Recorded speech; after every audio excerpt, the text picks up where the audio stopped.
Hello, dear listener. As the world outside quiets and the day gives way to night, I invite you to lie back, close your eyes, and let your thoughts settle like dust in a still room. Tonight, we drift back, far back, through time and memory, to a world much colder, much rougher, and yet still full of soft moments that flicker like candlelight in the dark.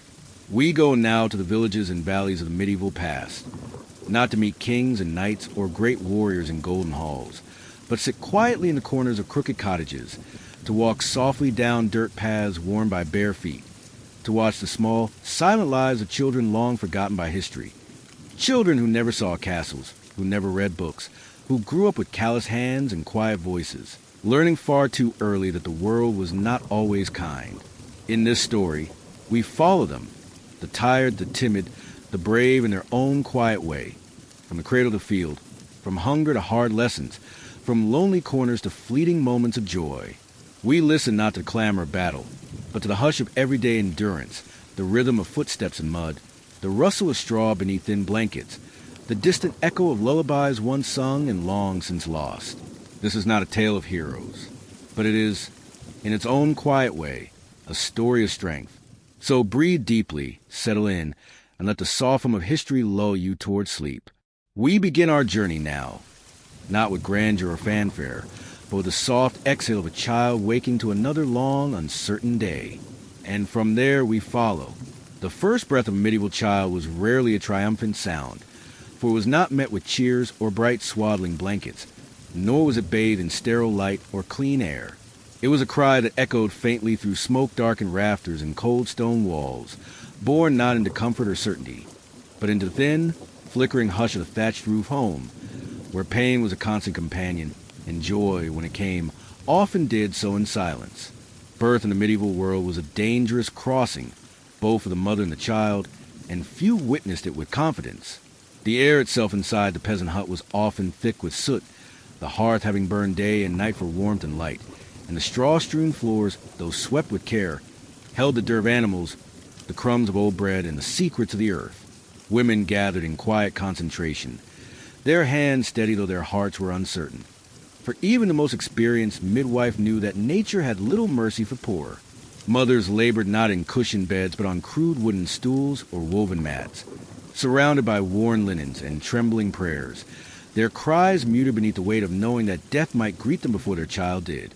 Blood soaked through cloth that had been used many times before, and the smell of sweat mingled with tallow candles and the must of damp stone, forming a perfume that would be recognized by every woman in the village before her time came. If the child emerged with breath, with movement, with life, it was a delicate gift that might last only hours or days. The cries of a newborn were not yet cause for celebration, but for worry.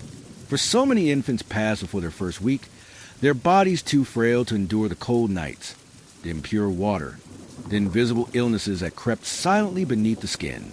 No names were given at birth in some households, not out of cruelty but out of caution, for it was said that naming a child before it had survived its first month might tempt fate to take it back. Baptism was often rushed within days, sometimes hours, not simply for spiritual salvation, but for the unspoken belief that heaven might welcome a child more readily than earth ever would. The priest would come, even in the dead of night or the pouring rain, whispering Latin over tiny foreheads, still wet with the sweat of the womb, hoping to outrun death with a trickle of holy water. The newborn's world was one of chill and closeness, a life swaddled in cloth meant to bind the limbs straight, a practice not for comfort but control, bore the belief that a free-moving child would grow crooked or weak. Arms were pressed aside and legs held firm, wrapped so tightly that motion was nearly impossible, and the bindings were often damp with urine and sweat, rarely changed more than once a day.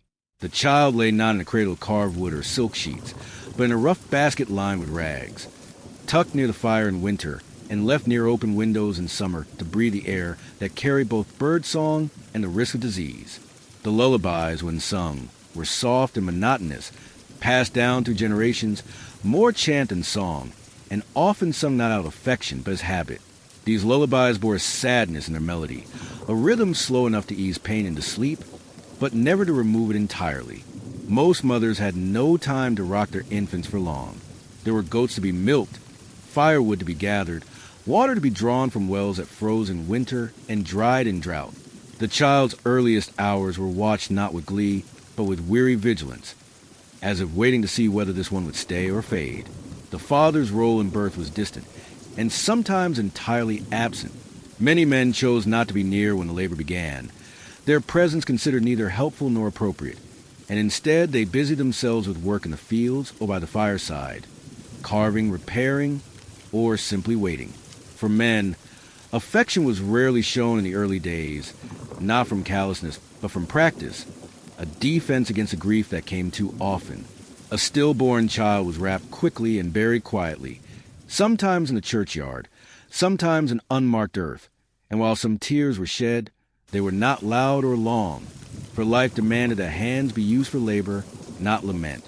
Death in infancy was not a tragedy to be analyzed or mourned over weeks, but an expected sorrow, one of many in a life marked by loss. And so, to be born at all in the medieval world was an uncertain blessing, and to survive was a task begun the moment breath filled small lungs. There was no clean welcome, no warm hospital, no scented basin or sterile blanket. There was only the low ceiling above, the rustling of women's skirts, the tightening knot of swaddling cloth, and the creaking of doors too thin to keep the cold at bay.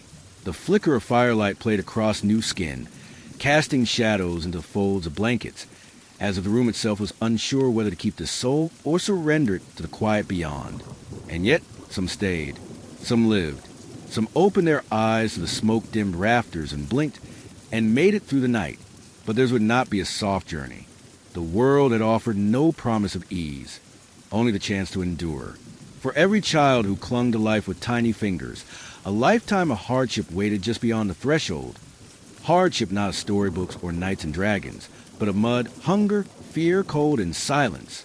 And so the tale begins not with joy, but with a fragile flicker of breath in a world where even the first heartbeat had to fight to be heard.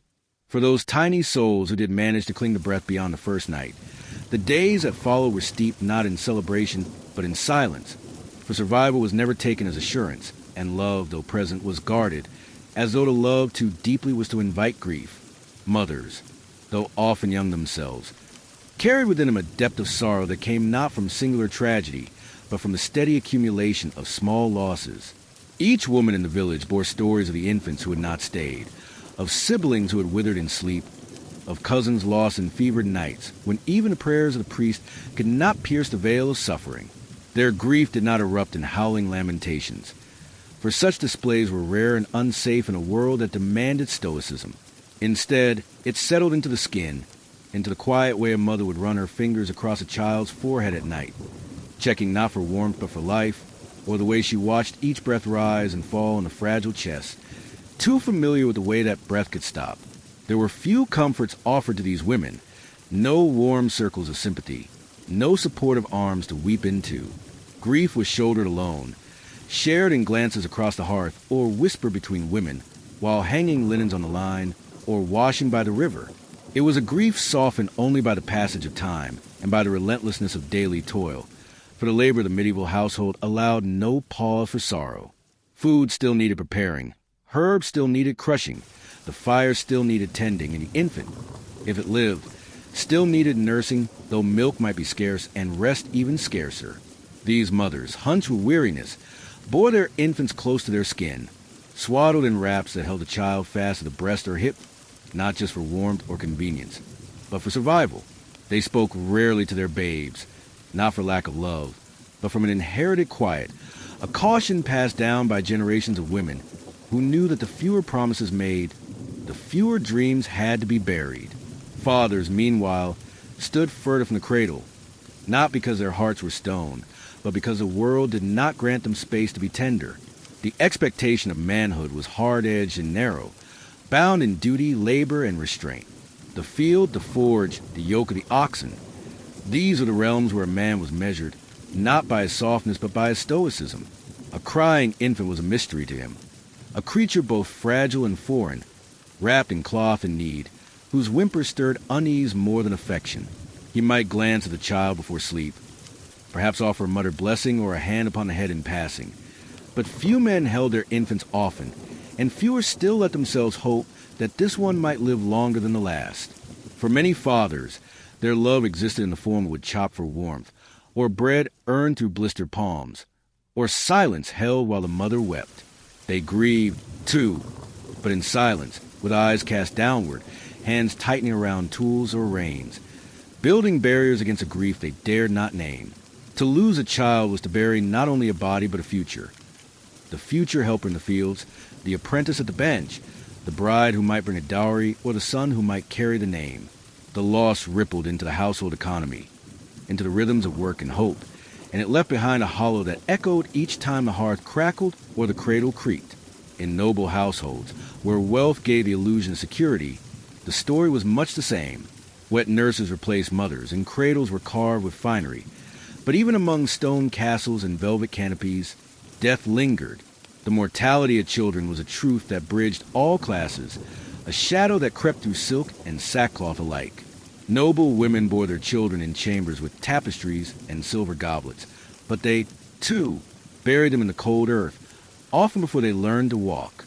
Their sorrow was recorded in letters or psalms, and they, too, learned to smile through it, to prepare again for another pregnancy, another risk, for the child who did survive, who began to open its eyes more fully, to move its limbs against the tight bindings of its swaddling. The world was still an uncertain place, and the bonds between child and parent, though real, were woven through threads of caution, fatigue, and fear. There were moments, brief and fragile, when a mother might hum a tune, not quite a lullaby, more of a murmur as she kneaded dough or stirred broth. Her child strapped to her body, its cheek pressed to the warmth of her skin. There were rare glances from a father as he passed the hearth, a grunt of acknowledgement, perhaps even a callous finger brushing against a small hand, though these moments vanished as quickly as they came. Love existed in thatched homes and smoky halls, but it was a love taught to bend, to conceal itself behind duty, to hide in the cracks between labor and loss. The children felt it, perhaps not as words or smiles, but as the absence of harm, the presence of warmth, the breast offering the night, the thin blanket tucked a little tighter against the cold. It was a love that endured despite grief, despite fear, despite a world where death knocked often and without warning. And so the days of infancy passed not in joy but in tension, in the slow unfurling of hope wrapped tightly in sorrow, like a candle burning low a room that had seen too many go dark. The child grew slowly, if it grew at all, its limbs loosening as the swaddling was shed, its eyes opening wider as the days lengthened. But the warmth of a parent's arms was never guaranteed, nor was the comfort of laughter or song. The home was a place of work and worry, not a cradle for carefree childhood. As the infant's head grew heavy and sleep took it again, the mother's hands returned to the loom. The father's boots crunched the soil of the path beyond, and the fire whispered its lonely tune. The next stage of life awaited, one where the world would ask far more of the child, and offer even less in return. The cradle, if it existed at all, was not the sort one might imagine today. No polished wood, no dangling toys, no gentle rock to mimic a mother's sway. Instead, it was often a box, a roughly hammered construction of planks passed down through generations, its corners softened not by sanding but by time and the quiet erosion of use. It creaked when touched and groaned when shifted, and it smelled faintly of damp straw and smoke. Many children spent their earliest days nestled in such cradles, not because they were safer or more comfortable, but because a still infant was easier to protect than one who wandered too early. In the small homes of peasants, where space was measured not in rooms but in shadows and corners, the cradle sat close to the hearth in winter and near the door in summer, wherever the air might carry some measure of warmth or breeze, though neither ever lasted long. These cradles were lined with scraps of wool or linen, often once part of grandmother's cloak or a brother's worn-out tunic. These fabrics were rarely washed, and when they were, it was in cold water fetched from a muddy stream or brackish well, beaten on rocks until the threads frayed more than they cleansed.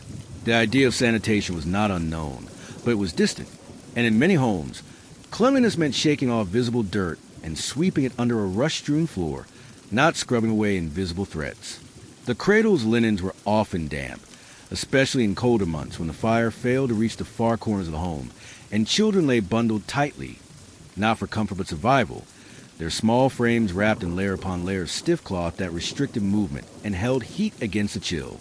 Above the cradle, if there was space, hung dried herbs, lavender, sage, rosemary, tied in careful bundles by the mother's hand. These were not decorations nor symbols of beauty, but hopeful charms against fever and spirits, a hedge against the unseen dangers that seemed to gather at the edges of night. If the child cried, a pinch of dried chamomile might be placed on the bedding, or a smooth stone, considered lucky, might be slipped between folds of cloth. But there was only so much comfort a charm could offer, and the child's whimpers often faded into the creaks of settling wood and the quiet hiss of fire, unanswered not out of cruelty, but exhaustion. The rooms themselves, if they could be called rooms, offered little relief. Most families lived in a single shared space, where cooking, sleeping, eating, and birth all occur within steps of one another. The walls were often made of wattle and daub, twigs woven together and coated in a paste of clay, straw, and animal dung. In wet seasons, the walls wept with moisture. In cold seasons, they stiffened with frost. In dry summers, they cracked and flaked like old parchment. Gaps between boards were stuffed with rags or straw, but wind still found its way through, curling around cradles like a lingering breath. Smoke from the central fire blackened the beams above, and though a hole might be cut in the roof for the smoke to escape, it rarely worked well. Most days and nights were filled with the acrid sting of soot, settling over everything, cradle, cloth, and child alike. Above the cradle, the roof sagged low, supported by beams that had long since warped. In the quiet hours before dawn, the gentle sound of dripping could often be heard. Water slipping through the thatch, dampening the straw beneath, sometimes falling directly onto the child's forehead. There were no gutters, no shingles, no protection against rain that blew sideways or snow that seeped through broken seams. The best a family could do was reposition the cradle, tuck extra rags over the infant, and pray for a sunrise that came without sickness. Cold was a constant, not the biting cold of frozen lakes or snow-covered fields, but a lingering dampness that settled into the bones and never left. The fire, though tended carefully, could only do so much. Its warmth was felt in circles, faint halos of heat that faded rapidly with distance, and the cradle was often at the edge of this reach. Even when placed near the fire, too close meant danger, an errant spark, a shift in bedding, a moment of inattention could lead to tragedy. And so the child remained swaddled and still, the cold pressing in from all directions, numbing fingers and stiffening limbs before they had the chance to grow strong. In wealthier homes, the conditions were only somewhat improved. The cradles were better made, perhaps carved with care by a local craftsman, and the bedding was of finer material. But the rooms were still drafty, the fire still central, and the danger still ever present. Even in castles, where the ceiling soared and the walls were thick, warmth was elusive. Stone retained cold, and windows, if present at all, were little more than holes covered with oilcloth or thin horn, barely filtering the chill. Infants in noble houses might have silk wrappings and embroidered pillows, but they too coughed through damp winters and whimpered against the darkness. And while a servant might be tasked with watching them, even the most vigilant nursemaid could not banish illness or sorrow. The night stretched long and quiet. In winter, darkness consumed nearly 2/3 of the day, and the cradle became a boat adrift in a sea of shadow. The mother might stir now and then, rising to feed or soothe, but her body, spent from labor and hunger, could offer little more than presence.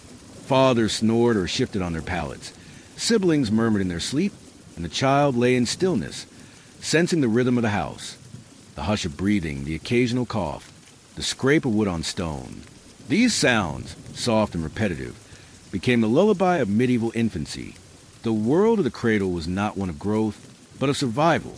There were no milestones, no charts, no celebrations of the first smile or the first word. Such things were noted, perhaps, but quietly, almost superstitiously, as though too much joy might alert fate. A child who laughed early might be touched by spirits. A child who didn't cry might already be halfway to the other world. And so, caution ruled, and silence was safer than delight. And yet, despite the misery, there were moments, brief, hidden but real, when a mother's hand lingered on a child's cheek longer than necessary, when the firelight caught the curl of an infant's hair, when a soft hum broke through the weight of cold and work. These moments passed quickly, unnoticed by most, but they were there, flickers of warmth in a room that otherwise knew only frost. But outside, beyond the cradle's rim, the world continued to turn, and with it came hunger, labor, and rules that no child could escape.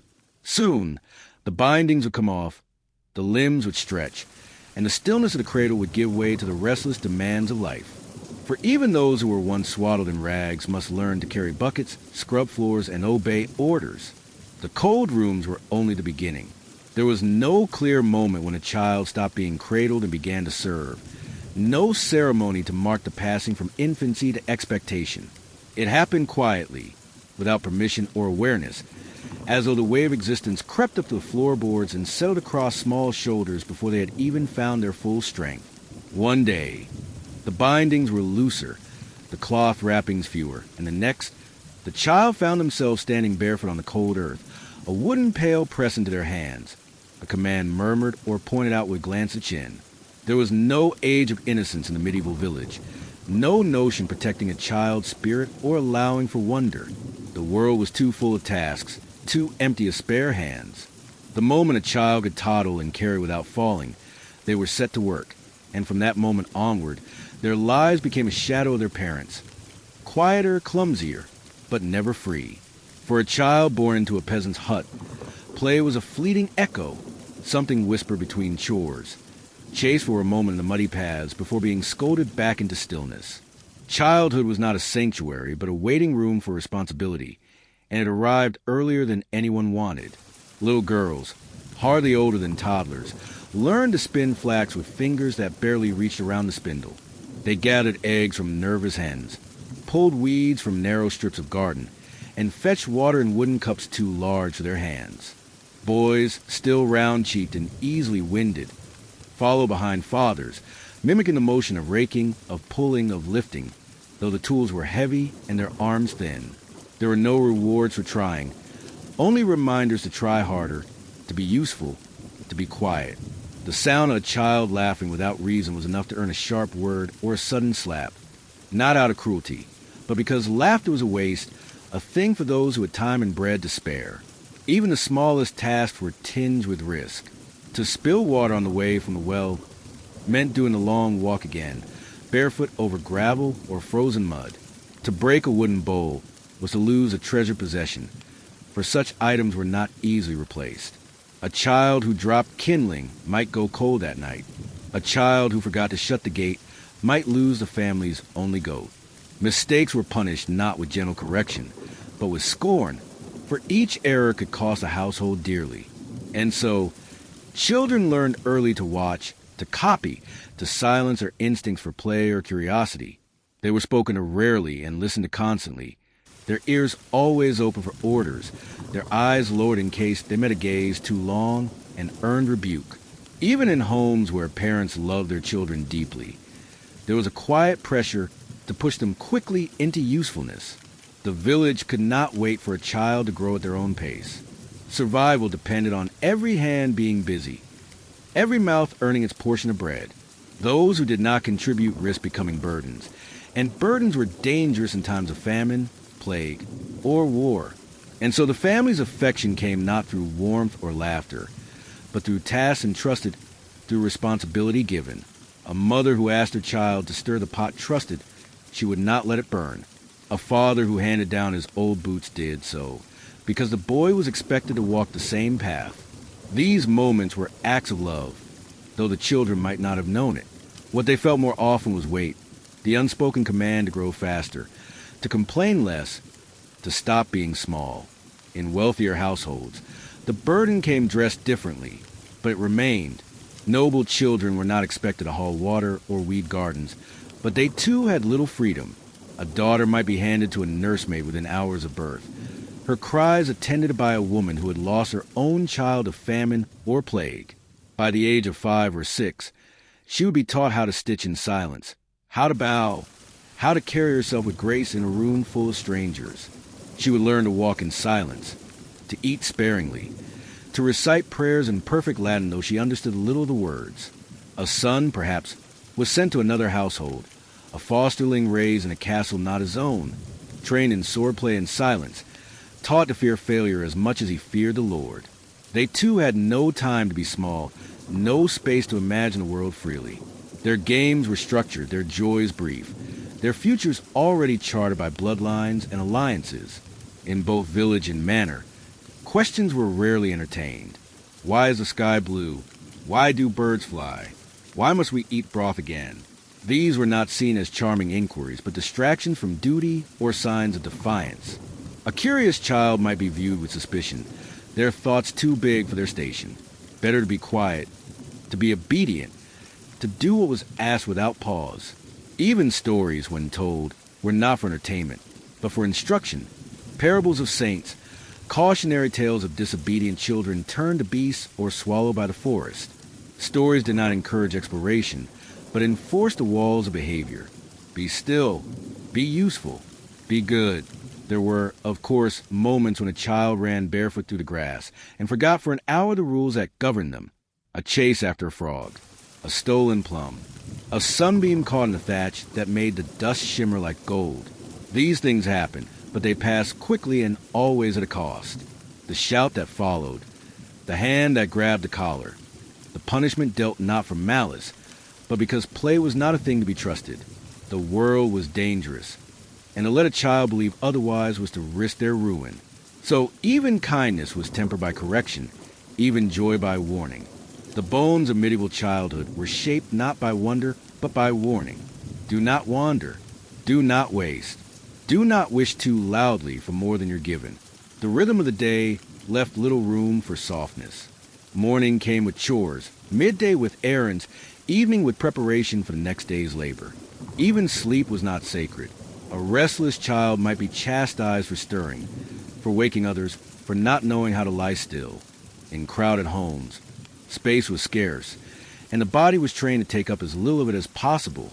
And so childhood, if it existed at all, was not a meadow of memories but a corridor of commands, narrow and echoing, with light only at the far end, when one became old enough to marry, to labor fully, to leave, or to repeat the cycle again. But before that, a child lived not as a child, but as a half-formed servant, a shadow learning to become solid in a world that did not forgive softness. The cradle was gone now, the cloths unraveled, the hands had begun to blister, and the voice had learned to whisper when it once cried. And as the days grew colder and the work grew heavier, the child learned to carry hunger not as pain, but as routine, as the next chapter of life already defined not by what it could dream, but by what was told to endure. The hunger was never loud at first. It began quietly, like a thread pulled too tightly through worn cloth, a gentle ache that nestled in the belly just beneath the ribs and fluttered there, not sharp but persistent. For the medieval child, hunger was not an emergency but a companion, an expected presence that wove itself into the rhythm of each day like the turning of the sun or the tolling of the church bell. It was simply part of the air, part of the body, part of what it meant to be small in a world that had little to spare. Food, when it came, was not a pleasure but calculation, a division of crumbs, a guess of who needed most, a rationing of loaves that rarely filled the hands that baked them.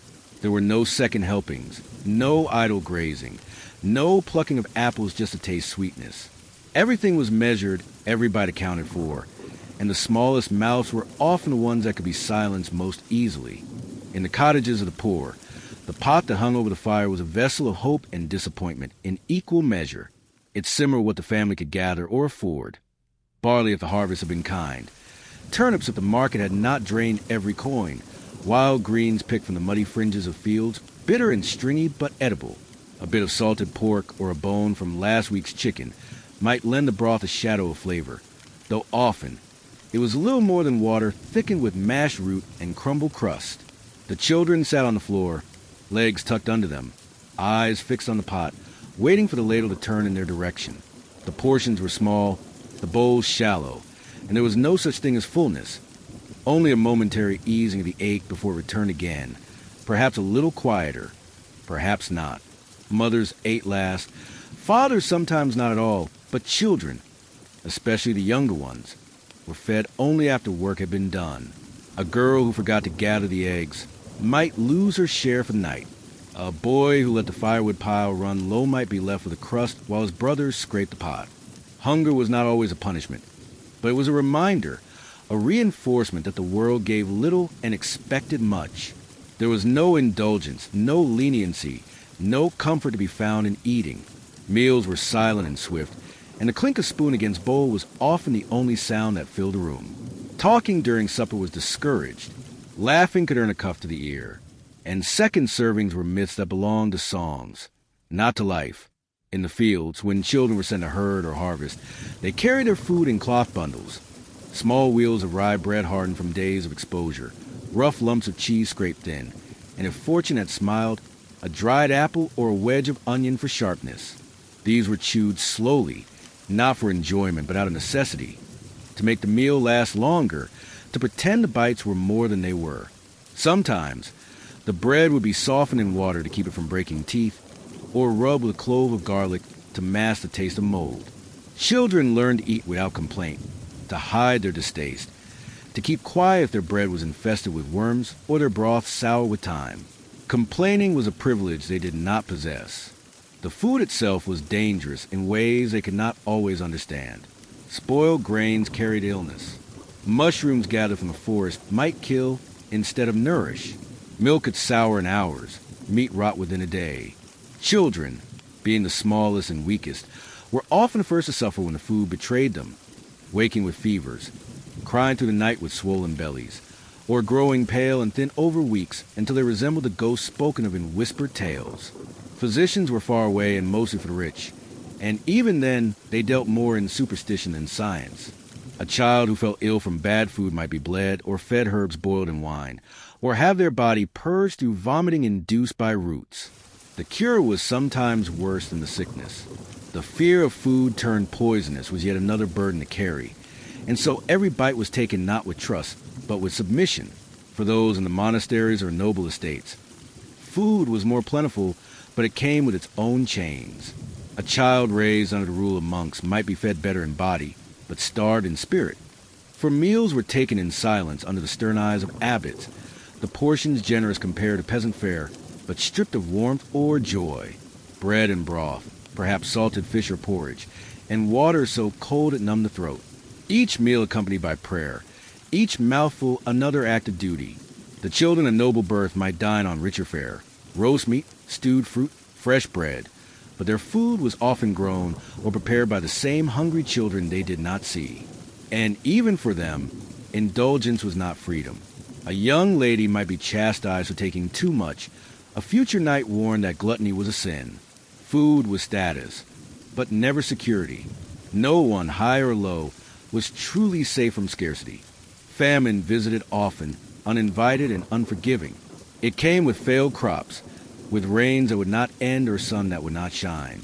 It crept through the villages, through the barns and the cellars, through the fields and the stores, until the pots hung empty and the breadboards lay bare. Children cried not for toys or treats, but for crusts, for anything to fill their bellies. Mothers wept as they stirred boiling water with stones, pretending there would be stew when there was nothing. The very young died first, too weak to endure, their hunger silent in the final hours. Others lived, but not unchanged. Hunger etched itself into their bones, stunted their growth, dulled their minds. It became a part of them, not an absence but a shape, something always there, a hollow space they would carry even when they grew. In time, children stopped asking when the next meal would come. They learned to wait, to hoard crumbs, to chew slowly and never waste. They learned to sleep with hunger pressing against their ribs, and to wake with it still curled in their bellies like a stone. Hunger shaped their thoughts, narrowed their world. A field was not a place of wonder, but a place where food might be. A tree was not for climbing, but for fruit.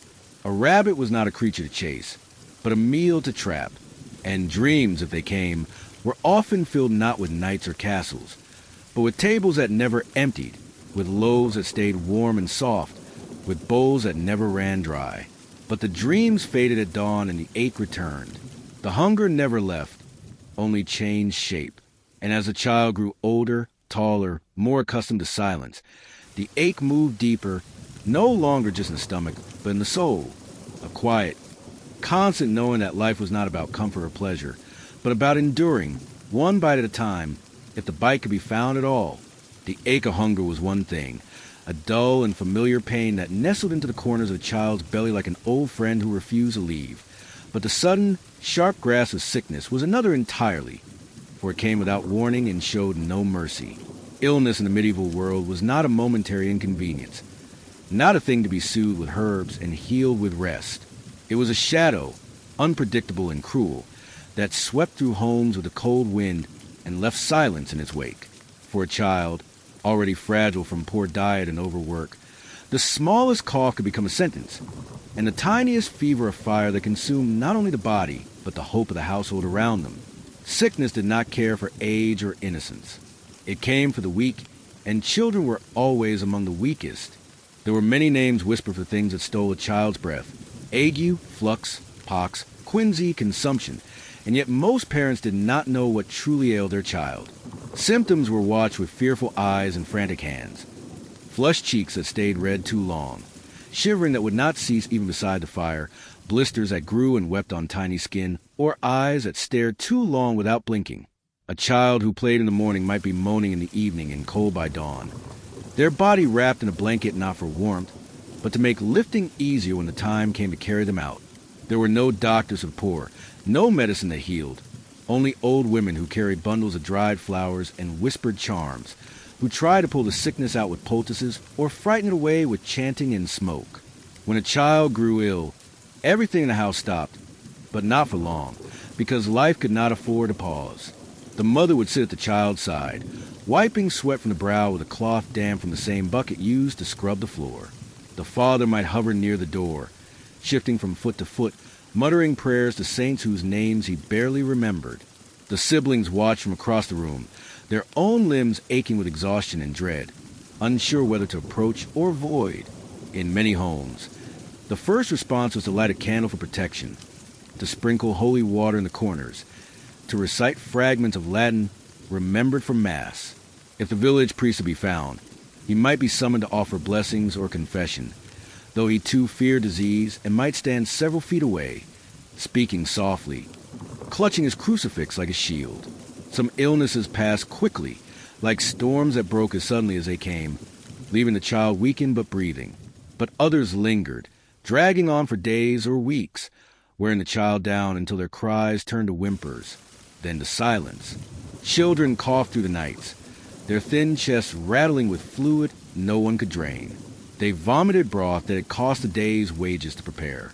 They convulsed with fevers that left them soaked and shivering in the same breath. Often, they cried not from the pain, but from confusion, too young to understand why their bodies betrayed them, why their parents looked on with helpless eyes, why the world, already so stern, had now turned cruel. And in that confusion there was loneliness, a quiet sorrow, deeper than pain, born from the realization that nothing could make it better. When a child died, the grief was immense but muted. There were no hospitals, no certificates, no grieving counselors. There was only the hurried wrapping of the small body in cloth, the quiet digging of a shallow grave, the whispered prayers repeated more from duty than belief. The dead child was laid in the earth quickly, especially in warm months, to prevent the spread of whatever had taken them. Sometimes they were buried with a small toy, a wooden carving, or a scrap of cloth that had once been theirs. Sometimes they were buried with nothing at all.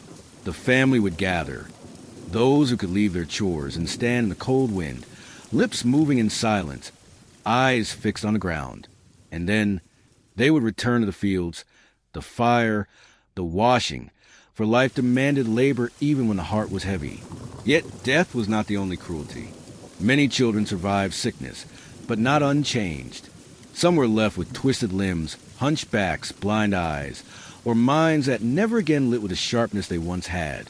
There were no therapies, no schools for the disabled, no sympathy from the world. These children, if they could not work, were hidden or worse, abandoned to begging or prayer.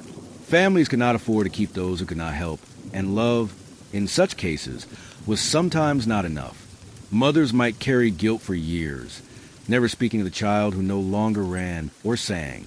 Fathers grew quiet when the boy who was meant to take over the plow no longer spoke in full sentences.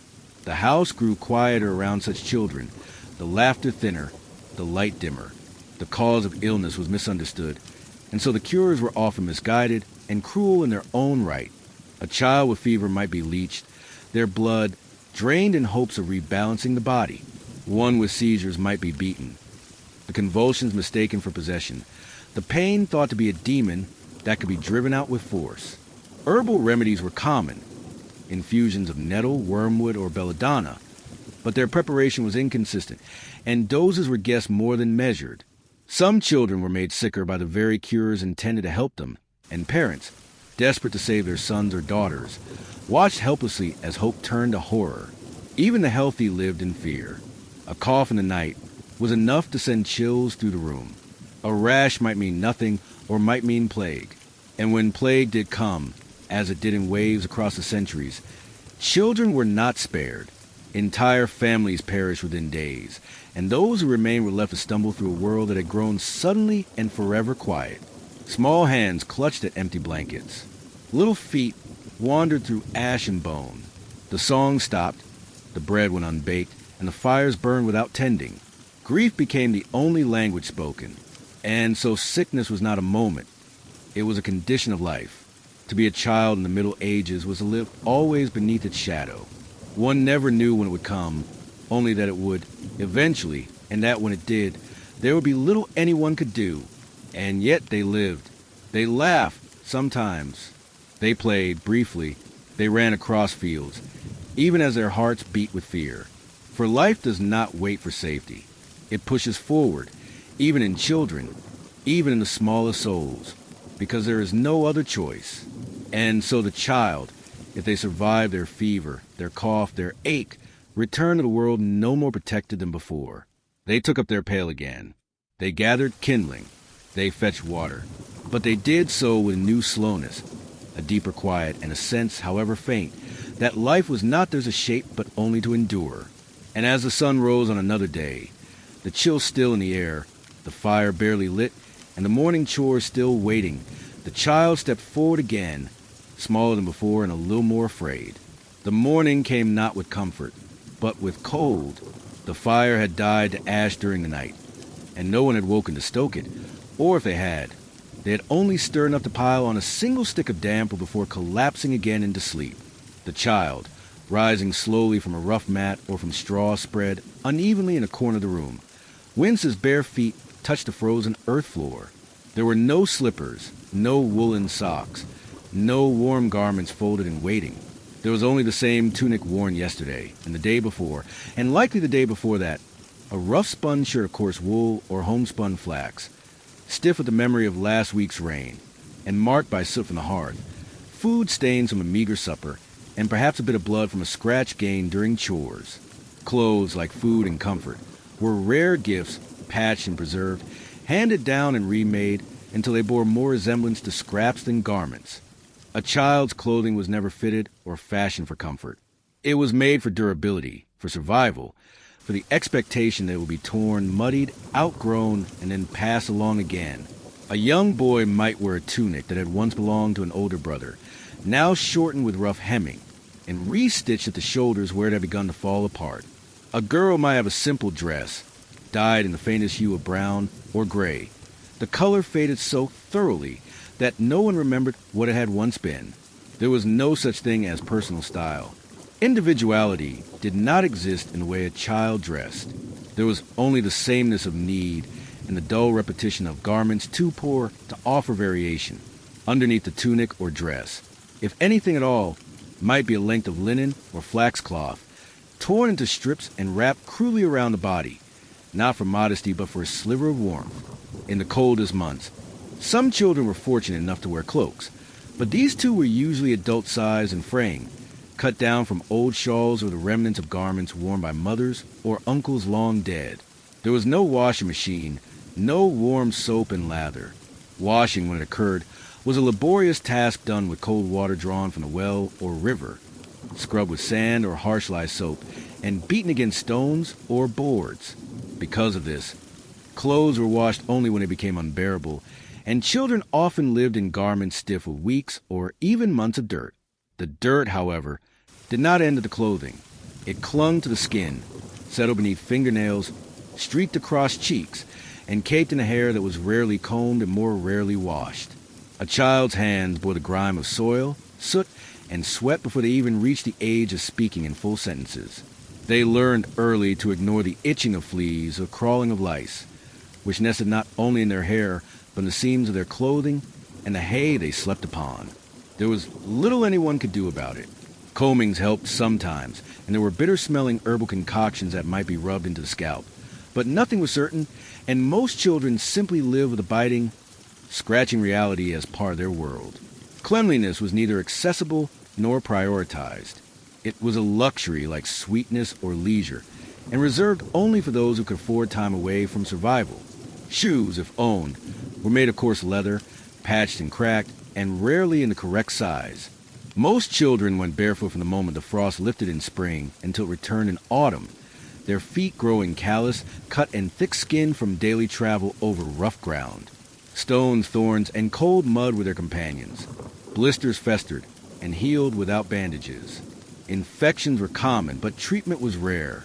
Children limped through chores without complaint, for complaint was to be considered weak or spoiled, and in a world where softness was punished by circumstance, few dared to draw attention to their suffering. In noble households, children were dressed better, but even there, comfort was elusive. Young pages and daughters of the elite wore garments tailored to signify rank and obedience, not freedom. Tight bodices, stiff collars, heavy cloaks. These were symbols of discipline, not delight. The cloth might be finer, dyed with costlier pigments, stitched with more elegant thread, but it was still restrictive, still heavy, still shaped by the need to display rather than to comfort. And beneath the lace and velvet, the same itching lice crawled, the same dampness settled into seams, the same rashes bloomed where skin could not breathe. When it rained, there were no umbrellas, no waterproof coats, no dry refuge waiting at the end of a walk. Clothes, once wet, stayed wet until they dried on the body or by the hearth. Steaming slowly as a child huddled near the smoke, arms outstretched not in comfort, but in sheer necessity. In winter, garments froze solid overnight.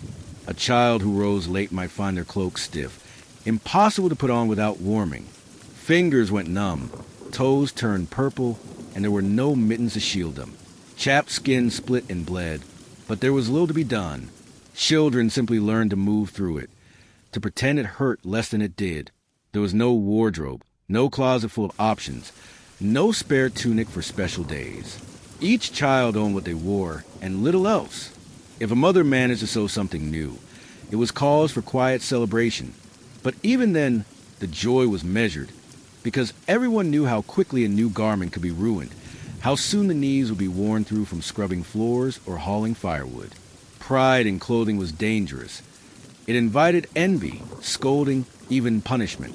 And so children learned to wear their clothes without comment, to nod politely when praised, and to retreat quickly before someone asked where the cloth had come from or why it had not been shared.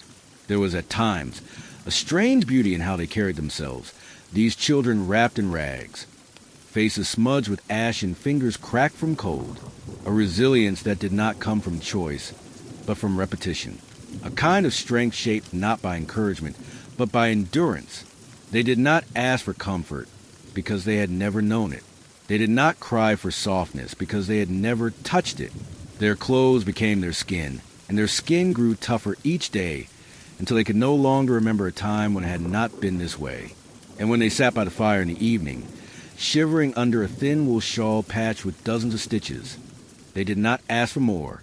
They simply curled closer to the embers, pulled their knees to their chest, and waited for the darkness to pass. Tomorrow would be the same, more mud, more cold, more work. And they would dress again in the same torn tunic, the same lice-filled cap, the same shoes that blistered their feet. And they would not complain, because no one would listen, because everyone else was dressed the same, because being clothed in rags was not a misfortune. It was simply the way of childhood. Obedience was not taught gently. It was not reasoned through nor earned by affection, but rather driven into bones of a child by repetition, fear, and the flat sting of punishment. In the medieval world, where every waking hour belonged to duty and survival, obedience was more than virtue. It was survival itself. A child who did not obey quickly could endanger the household. A child who asks too many questions, who linger when told to run, or who reach when told to wait, could cost precious time, waste valuable bread, or ruin an entire day's labor. And so, disobedience was not treated as a phase or curiosity. It was treated as defiance, a weed to be plucked before it took root, a flame to be extinguished before it burned down what little structure held the home together. Corporal punishment was not considered cruelty. It was a language of instruction, the rod that bent the young tree before it grew wild. From the time they could walk, children learned to flinch when their names were called sharply, to lower their gaze before their father's eyes, to still their mouths the instant a mother's voice sharpened. Disobedience was met with slaps, beatings, or the sudden grip of a callous hand on a thin arm. It came without explanation, often without warning, and sometimes without clear reason, not because the parent was heartless, but because life had not allowed them softness either. They had learned obedience in the same way, and now passed it down as naturally as they passed down their cloaks or their stories. The tools of punishment varied. A leather belt, cracked and curled at the ends, a switch of hazel or birch, cut fresh from the woods and laid across a child's back or legs, a heavy wooden spoon, a booted foot, an open palm, whatever was near, whatever worked. Some fathers used silence, withdrawing their gaze, withholding approval, turning the child into a ghost until they broke under the weight of exclusion. Others believed in public correction. A child dragged outside and whipped while neighbors watched, not out of sadism, but to reinforce the lesson through shame. Mothers, though often gentler, did not spare the rod. Their slaps were swift and unhesitating, their punishment a mixture of rebuke and fatigue, for they bore not only the disappointment of the child's error, but the burden of everything else that must still be done. In the manor houses and among the clergy, beatings were no less common. Pages training for knighthood were struck with wooden practice, swords if they faltered or forgot their manners. Young girls who failed to curtsy properly or spilled wine on a lord's tablecloth were switched with birch rods by housekeepers who muttered Latin prayers between strokes. In monasteries, novice monks and oblates, children given over to the church, were beaten for fidgeting during Mass, for mispronouncing scripture, or for nodding off during late-night prayers. Discipline was sacred. Pain was purifying. A bruised body was a sign of spiritual correction. And to spare the rod, as the saying went, was to spoil the soul. There were no safe places to retreat, no bedrooms to cry in privately, no soft arms waiting with apologies and warmth. Tears were expected and ignored. Whimpers were tolerated for a time, then silenced. Boys were told to bear it like men, long before they knew what that meant. Girls were told that obedience would keep them safe, though it often did nothing of the sort. A child who resisted too often, who broke too many rules, who shouted or struck back, might be branded wicked. And once branded, there was no escape.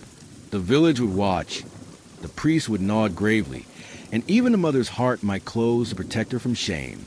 There was no such thing as misunderstanding, only rebellion. And rebellion, even in the smallest child, was a thing to be beaten out. Punishment extended beyond the lash. A child might be forced to kneel on grains of barley or dried peas for hours, hands raised above their head, muscles trembling, tears drying on their cheeks. Others might be locked in a shed or an outbuilding, given no food for a day, made to sleep without a blanket, or tasked with cleaning human waste from the chamber pots as humiliation. These punishments were not written in law, nor set down in guidebooks. They were inherited, passed down by generations who had learned through suffering how to control the weak, and who believed with tragic sincerity that they were doing what was right. The church, which might have offered comfort, instead reinforced the necessity of submission. Priests preached that children were born sinful, corrupted by the fall of man, and that obedience was the only path to righteousness. They read from Proverbs and Psalms, quoted saints who warned that a spoiled child became a cursed adult, and upheld the parent's authority as divinely ordained. The child, they said, must obey father and mother as they would God himself, and those who resisted deserved correction, for correction was love. A child who feared their parents was a child who would fear the Lord. And so fear, dressed in the language of virtue, became the dominant force of childhood. But it was not only fear that shaped the child. It was a silence that followed, the aching, hollow quiet that settled after the punishment was done. when the child lay curled in the corner of the room, nursing bruises both seen and unseen, trying to understand what had gone wrong, or if it had gone wrong at all. For children did not possess the language of injustice. They did not speak in terms of trauma or emotional pain. They spoke in whimpers and flinches. In the cautious way, they stepped around their father's boots or avoided their mother's outstretched hand. They learned to anticipate moods before they change, to listen for the sound of a door opening too quickly, to obey before command had even been spoken. And in that silence, obedience took root. It was not real virtue, not the kind born of understanding or respect. It was the obedience of survival, of the mouse who freezes when the shadow falls, of the bird who flies before the stone is thrown. It was learned not through love, but through repetition, through bruises that faded slower than memory, through the long, slow grind of submission until there was nothing left to rebel with. And when the child grew older, taller, stronger, they too would remember. They too would pass it on. For pain, in that world, was not merely something to endure. It was something to teach. And so, each child, no matter how small, learned to lower their voice, to lower their eyes, to bend not only their backs, but their wills. And if sometimes they looked out the window while stirring the pot, or lingered too long when fetching water, it was not rebellion, but a quiet dream of a place where no one raised their hand, where the voice was kind, where obedience might grow from trust rather than terror. But such dreams were fragile, like mist before the sunrise, and the day always returned. The chores waited, the rod hung nearby, and the silence resumed. War was never far, even when it was not on the doorstep, in the medieval world. It was a season like the others, not always seen, but always felt, a brooding storm that hung low on the horizon and changed the light even on clear days. For children, war was not a tale sung in heroic verse or a game played with wooden swords by the hearth. It was a constant presence in the background of their lives, a shadow that lengthened in times of drought, taxation, or royal quarrel. Though they were too young to wield weapons or ride into battle, children were never truly spared from the reach of war. It shaped their families, their villages, their food, their fates, and it often took more from them than they could ever name. At first, they might hear it in the hushed tones of adults, the way mothers lowered their voices when talking about rumors from the market, the way fathers came home later and looked to the sky without speaking. A traveler passing through might speak of burned fields to the south, of barons gathering troops, of the king raising levies. A neighbor might disappear overnight, taken by force or by fear, and though the children could not understand the full meaning, they felt it. In the stiffness of their parents' movements, in the silence that hung at supper, in the sudden insistence that no one wander alone, even in the daylight. The world grew smaller when war approached, and the walls around a child's life closed in. Then came the men, whether kingsmen or mercenaries or soldiers loyal to some distant lord. They came in groups, loud and armored, their boots leaving bruises in the soil, their voices hard with laughter and command. They needed supplies, and supplies meant food, animals, tools, and sometimes people. Children watched as sacks of barley were taken without payment, as goats were led away, as fathers were pressed into service with little more than a nod and the threat of the sword. If there was resistance, there was violence, and children, with eyes too wide and arms too small to stop anything, could only watch as the world they knew was stolen in pieces. Sometimes, war came not through soldiers, but through what they left behind. Burned fields that would yield no harvest, dead livestock fouling the rivers, abandoned villages reeking of smoke and silence, and disease, always disease, for where soldiers marched, pestilence followed. The blood of the battlefield soaked into the earth and poisoned the wells. Rats thrived in the aftermath, and children sickened without ever having seen a sword. Their homes, already fragile, became tuned for those too weak to flee. Mothers buried infants in shallow graves, hurriedly marked with stones. Fathers returned from conscription wounded or not at all, and the children remained bewildered and silent, carrying grief in their bellies alongside hunger. There were times when children were taken, not killed, but taken, which was a different kind of vanishing. Some were stolen for service, sent to follow soldiers as servants or baggage bearers. Too small to fight, but big enough to scrub pots, to gather firewood, to carry messages between camps. Others were taken for darker reasons, as trophies, as pawns, as victims of cruelty too terrible to name aloud. And when they were gone, no one chased after them.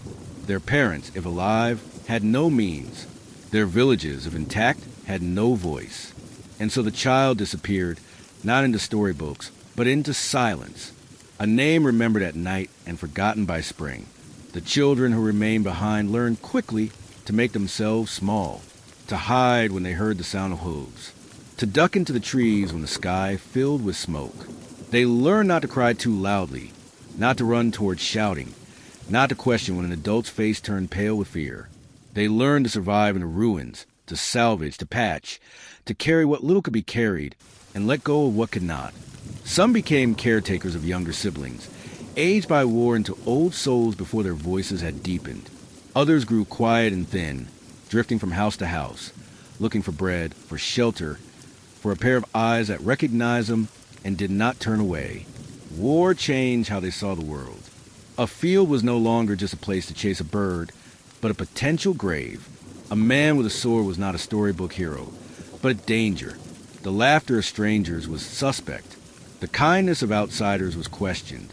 Their trust, once freely given, withdrew like a turtle into its shell, never quite re-emerging. Even after the armies moved on, after peace returned in name if not in truth, the damage remained, not in the broken walls or the burnt thatch, but in the children who had grown up too quickly, whose hearts had closed a little tighter, whose sleep came less easily and was filled with dreams of fire. Those fortunate enough to live in more distant places, away from the main paths of conquest and revolt, still felt the ripples. Taxes were raised to fund the war, and families gave up their last coins. Food became scarce. Tensions rose between neighbors, and children heard it all. The mutterings, the blame, the stories that blurred into legend. Even when war was distant, its fingers reached into the pockets of the poor and pulled out the last crumbs. It made games less joyful, days more solemn, and parents more distant, wrapped in worry and bitterness. The war, like the winter, never really ended. It merely changed shape. Sometimes, children tried to play war, to mimic what they had seen. Wooden sticks turned into spears, shouted commands borrowed from passing soldiers. But the play was always thin, always edged with something sharp. The laughter never lasted. Someone always cried. Someone always walked away with a bleeding lip or a split knee, and the others stood around uncertain, not knowing whether they played too hard or simply remembered too much. And so the game stopped, the swords were dropped, and the silence resumed. There were no monuments for the children who died in war, no poems written for the ones who vanished between skirmishes, who starved beside the road, who hid in ruined churches and never came out again. There were no historians to write their names in gilded books, no chroniclers to mark the places where their blood was spilled. Their stories faded like smoke, like fog rising in the morning, seen only for a moment, then gone. And yet, they carried the war within them, those who survived, not in wounds or medals, but in the way they walked, always watching, in the way they spoke, always cautious, in the way they obeyed, always braced for the next command. And so childhood under war became something else entirely, not a beginning but an interruption, not a passage but a detour. It stripped the softness from their lives, replaced wonder with warning, and taught them that even the sky could fall, that even home could be taken, that even the smallest joy could be stolen in the name of a king they had never seen. They grew not in laughter, but in silence, and not in sunlight, but in shadow. And when peace did return years later, they no longer believed it the way others did, for they had learned, while still small, that peace is not a promise, only a pause. There was no joy in learning, no gentle hands guiding letters on a page, no candlelit curiosity encouraged with praise and warmth. For the medieval child, if they were lucky or perhaps unlucky enough to be born into a family where learning was considered necessary, the path to knowledge was narrow and cold, carved not by wonder, but by harsh discipline and endless repetition. Education, for most, was not a birthright. It was a privilege reserved for few, and even among those few, it came wrapped not in kindness but in fear, in correction, and in the slow erosion of spirit under the weight of obedience and rote. For most peasant children, learning meant nothing more than watching their parents and mimicking them until emotions became muscle memory. A boy learned how to hold a scythe not from a book, but by being handed one. Its wooden handle splintered from generations of use, and then being told not to cut himself. A girl learned to knead bread and spin wool from watching her mother's hands move through the same motions 100 times in silence. These lessons were unspoken and unforgiving. No patience for mistakes, no time for questions, no reward for getting it right. If a child was slow to grasp, the work simply piled up around them, and the disappointment in their parents' eyes became its own kind of punishment. But for a small number of children, mostly boys from families with a priestly connection or noble ambition, there came a different kind of education, one conducted not in the open fields or by the warmth of the hearth, but behind cold stone walls, under the watchful eye of a monk, or in the stiff air of a parish school. These boys were taught to read, to chant, to memorize psalms and Latin prayers whose meanings they often did not understand. The alphabet was not introduced with play or pictures, but with the rod and the rule. A mistake in pronunciation meant the swift crack of a birch cane across the knuckles. Forgetting a passage meant kneeling for hours in the corner, or worse, being struck before the others, made an example before the flickering gaze of the oil lamp and the judgmental silence of the group. The tools of education were sparse and sacred. A wax tablet, used again and again until the stylus wore it thin. A worn vellum page, copied by hand and full of faded script. Books were chained to desks, locked away behind iron clasps, more precious than gold, and far too rare to be entrusted to a child's careless fingers. Most lessons were sung or chanted aloud, a rhythm of monotony where the droning voices of children echoed off damp stone walls, broken only by the sharp voice of a teacher correcting or commanding. There was no dialogue, no discussion, no back-and-forth exchange of ideas. Knowledge was not shared, it was imposed. The boys sat on wooden benches too narrow for comfort, with backs straight not by choice, but by threat of discipline. They copied symbols they did not yet comprehend, mimicked phrases they did not believe, and learned quickly that their own thoughts had no place in the lesson. Curiosity was not encouraged. It was viewed as insolence. To question was to challenge. To challenge was to sin. And so they kept their heads down, mouths shut, hands steady, trying to learn not just the lessons written in ink or chanted in rhythm, but the more important lesson that obedience mattered more than understanding. For girls, the path to learning was even narrower. Most were taught nothing beyond their household duties: spinning, weaving, kneading, nursing. A lucky few, daughters of nobles or particularly devout families, might be taught to read the Psalter, to sew delicate patterns into cloth, or to recite prayers in Latin. But even then, their learning was ornamental, an extension of their future duties as wives or nuns. A girl who read too much was considered strange, perhaps even dangerous. A girl who asked too many questions might be warned that too much knowledge spoiled a good marriage. And so even those girls who were allowed to glimpse the world of letters did so quietly, carefully, always aware that their learning was a fragile gift, easily withdrawn. In monasteries, where some children were placed to live as oblates, offered to the church by their families in exchange for salvation or favor, learning took on an even harsher tone. Here, children were trained from a young age in strict spiritual routine, rising before dawn for prayers, fasting regularly, and copying scripture for hours in silence. The silence was enforced not just by rules but by threat, and any sound outside of the expected chants could bring swift rebuke. The child who faltered in his duties was not merely corrected. He was shamed, often publicly, from the house of God.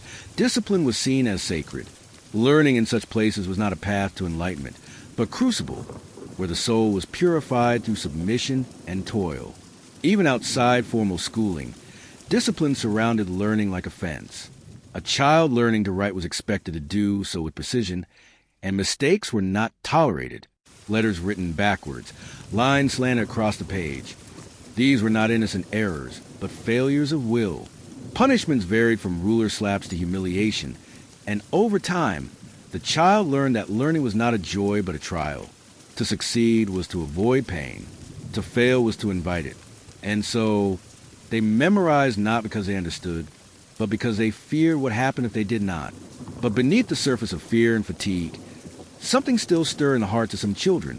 A flicker of desire, a quiet wonder, a longing to understand the strange shapes of letters, the rhythm of a chant, the meaning behind the stories told from the pulpit. This wonder, however faint, was rarely nurtured. More often, it was scolded into submission. The world had no time for dreamers, no use for thinkers. A child's place was not to question but to recite, not to reason but to remember. And yet, every now and then, in the privacy of their thoughts, a child might dream of what it meant, truly meant, to understand. Those dreams were fragile, easily broken by the next beating, the next correction, the next night of kneeling the cold as punishment for a misread line. Over time, even those dreams dimmed. The desire to learn, to know, to see the world with wider eyes, faded beneath the daily pressure of surviving the lesson without bruises. Children grew older, their memories filled with hours of chanting in silence and pain. And when they finally left the school, the church, or the master's side, they often never read another word. The letters became ghosts. The learning became a thing associated with punishment and shame, not freedom. And so knowledge, which might have opened their world, became another weight, another thing to be endured, not embraced. It lingered in their memories as a collection of rhythms and rules, detached from joy or purpose. For the medieval child, learning without kindness was not a gift. It was a trial, another test in a life already full of tests. And the price of failure was not low grades or disappointment, but bruised hands, shamed hearts, and a quiet understanding that in this world, even knowledge came clothed in pain. There's a notion, often carried from storybooks or distant memories, that childhood is a time of play, that no matter how harsh the world might be, children will find a way to laugh, to skip stones, to chase one another through tall grass under forgiving sun. But for children in the medieval world, play was not a guarantee. It was not a daily right or a protected space. It was at best a stolen moment, brief, uncertain, and tinged always with the sense that it must be surrendered at the slightest call. There was no such thing as a day set aside for leisure. Play was not an entitlement, but fleeting mercy, glimpsed between chores and often punished if taken too long. The days began early, before the light had fully reached the sky, and already the hands of the young were needed to carry firewood, to gather eggs, to fetch water from the stream that ran cold even in summer. There was food to prepare, animals to tend, tools to clean, fields to weed, floors to sweep. And for those who were not yet strong enough for heavy labor, there were still endless errands, watching younger siblings, chasing birds from the garden, running messages to the blacksmith or the neighbor's house. From the age of 5 or 6, a child was expected to contribute. Play, in the eyes of the adult world, served no purpose.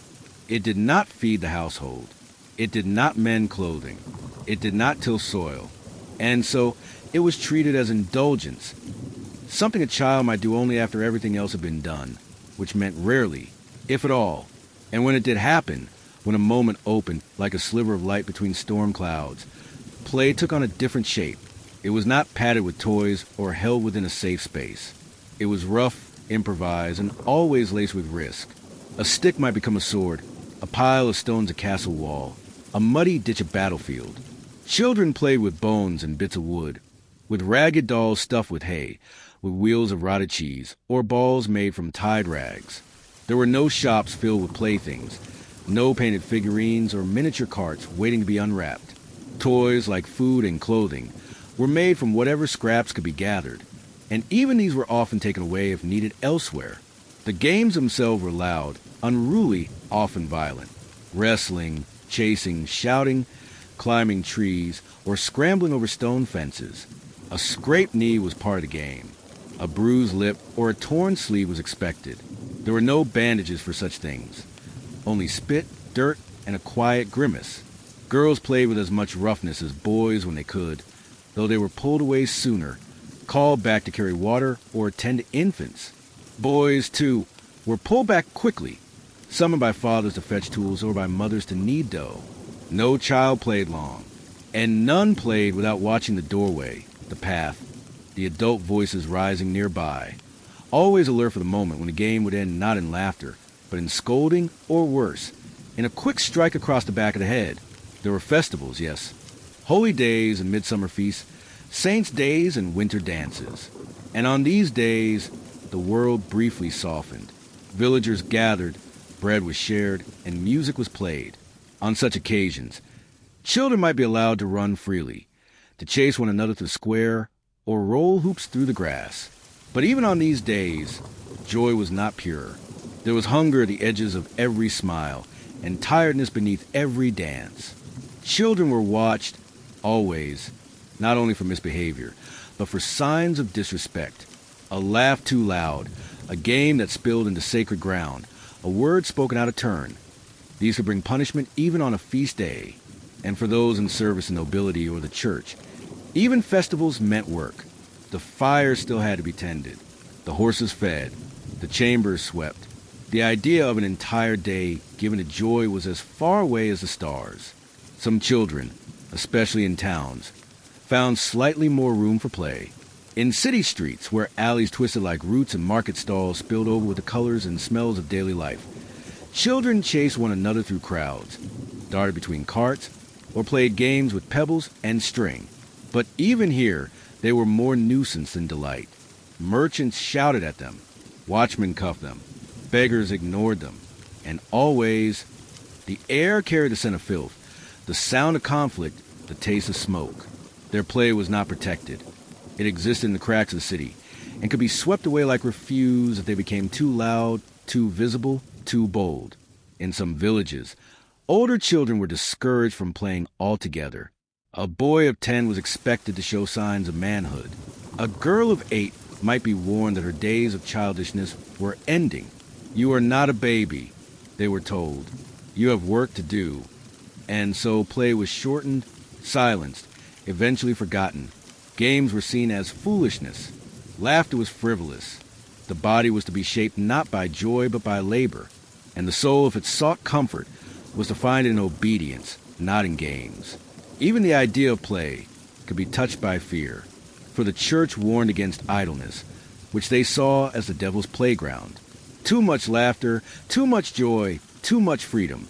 These were suspicious. A child who danced too freely might be accused of pride. A boy who made too much noise might be punished for insolence.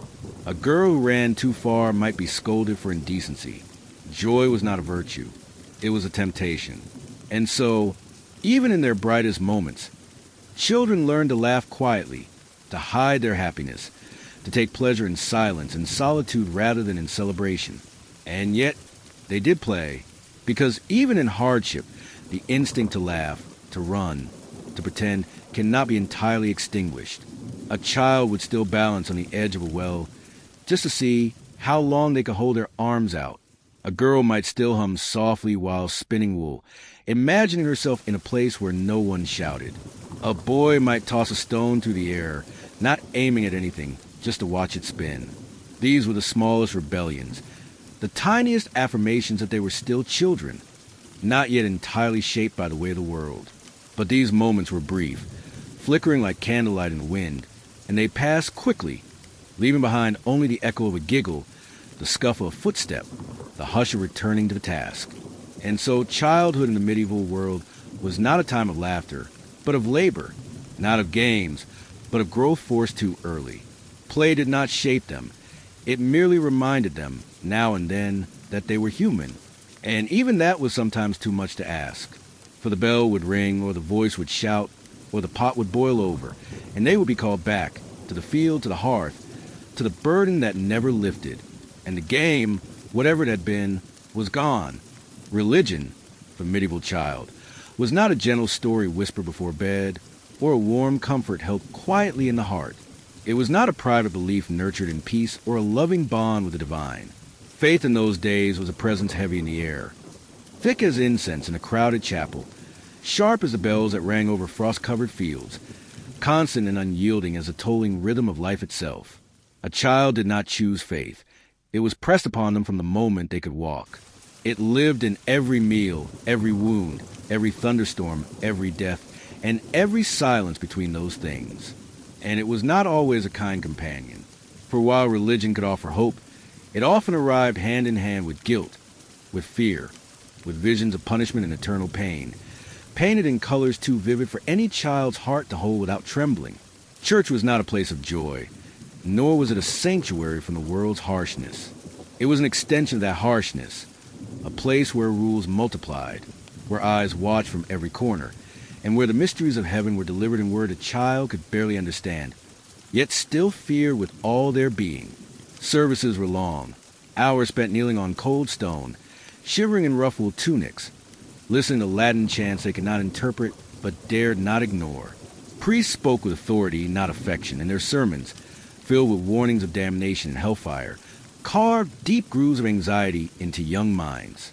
They spoke of sin and how it lived in every heart, of temptation and how easily it crept in, of judgment which came suddenly, without warning, like a storm on a cloudless day. Children were told they were born in sin, that even their very first breath carried the stain of Adam's fall, that without baptism they were cursed, that a lie could damn them, that a bad thought, one they could not even control, could separate them from God, and so they lived not only in fear of punishment on earth, but in fear of punishment after, not just by rod or whip or hunger, but by eternal fire, by the gnashing of teeth in a pit of darkness where the damned were thrown like chaff into the wind. These were not abstract ideas. These were taught with paintings, with songs, with stories that spared no horror. Demons lurked in shadows. The devil listened at windows. Angels wept when a child misbehaved. Every scrape of bread taken without permission, every complaint whispered too loudly, every moment of play stolen when work called. All were noted by unseen eyes and weighed against the soul. And yet, there was no instruction for peace, no comfort in the face of doubt. The church demanded obedience, but offered little understanding. A child who asked too many questions. Why did God let my brother die? Why is there pain? Why must I suffer? Was rebuked or ignored. Their doubt was not seen as honest inquiry, but as a failing, a danger, a slippery path toward heresy. And so they learned to suppress it, to nod along, to chant the prayers, to memorize the creeds, and to keep their wonder buried beneath layers of fear and ritual.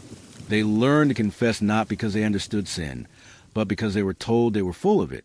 Confession itself was a strange trial for the young, to be led, trembling, into a darkened space, face to face with a priest, and made to list every error, every angry word, every stolen glance, every forgotten prayer, to speak their guilt aloud, with cheeks burning and hands trembling, while a grown man listened in solemn silence and then assigned penance. And though the words of forgiveness might follow, the stain never quite faded. Many children left a confessional more afraid than when they entered, afraid that they had forgotten sin, that they had not been sincere enough, that God still watched with narrowed eyes. And the saints, though held up as examples, were often more intimidating than inspiring. These were men and women who starved themselves for holiness, who bled for their faith, who rejected all comfort and burned with divine fire. Children were taught to admire them, to emulate their sacrifice. But what could a hungry child, already weary from work and punishment, learn from a saint who refused bread? What could a frightened girl, beaten for speaking out of turn, learn from a martyr who chose death over denial? The stories, though meant to uplift, became one more reminder that holiness required suffering, that pain was not only expected but demanded. Even festivals, the few bright spots on the church calendar, came wrapped in obligation. On Easter, on All Saints' Day, on the feast of a local martyr, children were expected to perform, to process, to kneel in order, to sing in voices that did not waver. There were no gifts, no surprises, no warmth in these observances. Only duty, only the stiff movements of choreographed piety. They might carry candles, wear robes too large for their thin shoulders, walk in mud with bare feet behind an image of the Virgin or the bones of a saint. And afterward, they returned to their homes, not to celebration, but to chores resumed, to food still rationed, to the same silent coal that the incense had not managed to lift. For those given to the church, the oblates and novices, the weight was even greater. These were children removed from their families, raised within monastery walls, where the rules of God replaced the rules of the household. They lived by bells, not just morning and evening, but at regular intervals throughout the day, dictating prayer, work, silence, reflection. The cloister offered no laughter. Conversations were sparse, smiles rarer still. Discipline was strict, and any flicker of rebellion was met with swift correction. Their childhoods disappeared beneath the robes and chants, and their identities were slowly folded into the rhythm of the liturgy. And so, faith did not always lift them. Often it pressed down, not because God was cruel, but because those who spoke for him had learned only how to instruct with fear. And children, in their softness, absorbed that fear deeply. They feared the night, the storm, the sickness, the priest's stern gaze. They feared their own thoughts. And perhaps, most painfully, they feared that they were not good enough to be loved by the very God they were told created them. Yet still, in the quiet moments, when no one watched and the chapel was empty, a child might kneel and whisper a prayer, not from obligation, but from a fragile, desperate hope that someone heard, that someone saw, that perhaps, beneath all the rules and all the pain, there was a kindness in heaven that no one had yet shown them on earth. Grief, in the medieval world, came not as a rare visitor, but as a frequent and uninvited guest, one that slipped through cracks in the cottage walls and waited beside every crib, every cradle, every hearth. And for children, it came early and often, stealing siblings, parents, friends, sometimes one by one, sometimes all at once. Death was not hidden from them. It was not softened with careful words or cloaked in ceremony. It lived among them, rode beside them, breathed down their necks in winter, and nestled in their bellies during famine. And yet, even as they bore its weight, children were rarely allowed the space to grieve. Their sorrow, like their fears and questions, was expected to be silent, quiet, invisible. They learned to mourn without wailing, to ache without tears, to feel a hole open inside their small bodies, and to say nothing of it, because there was no room for mourning in homes that already struggled to hold themselves together. When a brother died in the night, taken by fever or by hunger, there was no mourning period, no mourning clothes. The body was wrapped in worn linen and buried quickly, often the same day, before the next child could catch the same illness. There were no gentle hands to comfort, no words like "it's all right" or "you're allowed to cry." There were only eyes turned away, shovels moved quietly through the earth, prayers muttered with chapped lips and trembling hands.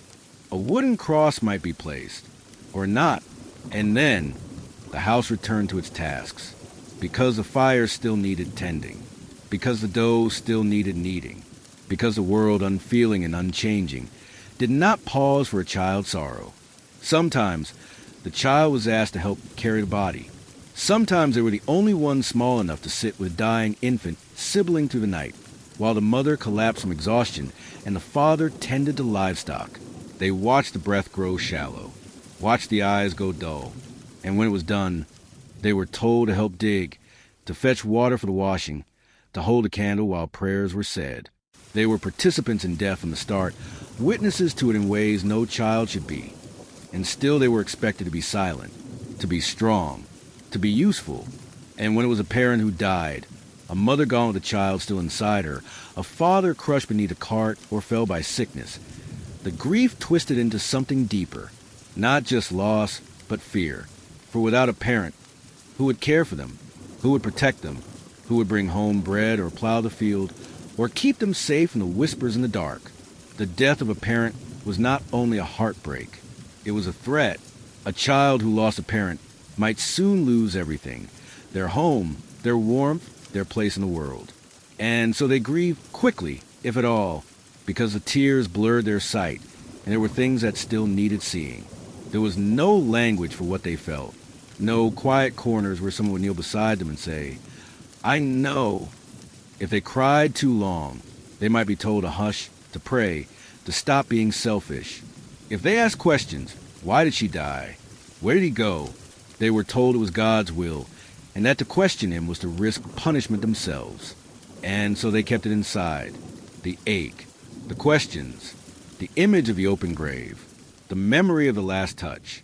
They packed it down like winter grain into a barrel, sealed it tight, and pretended it was no longer there. But grief is not so easily buried.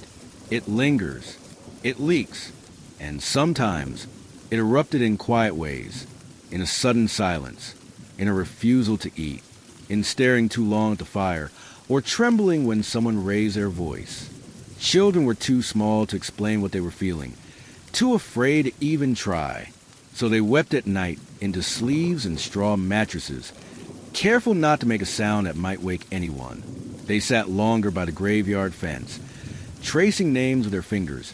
Even if they could not read them, they held a broken doll tighter. They folded a dead brother's shirt and hid it under their blanket. Their grief became invisible, but it was there, in every movement, in every breath. Even joy was colored by loss. A festival no longer felt right without the mother who used to hum while cooking. A walk to the forest felt colder without the older brother who once dared them to climb trees. The world kept moving as it always does, but now it moved around holes, around absences, around echoes. And children, even while still children, learned to live with ghosts. Not the kind in stories, not the howling specters or headless monks, but the quieter kind, the memory of a voice, the shape of a shadow in a doorway, the warmth of a hand that was no longer there. The church offered explanations, but not always comfort. They said the dead were in heaven, that if the child was good, they would see them again, that if they sinned, they would be separated forever. And so grief became laced with guilt. Was it their fault? Had they prayed enough? Had they obeyed enough? Had they been good when the sibling was sick? Did God take the parent because the child had once told a lie or failed to kneel long enough during Mass?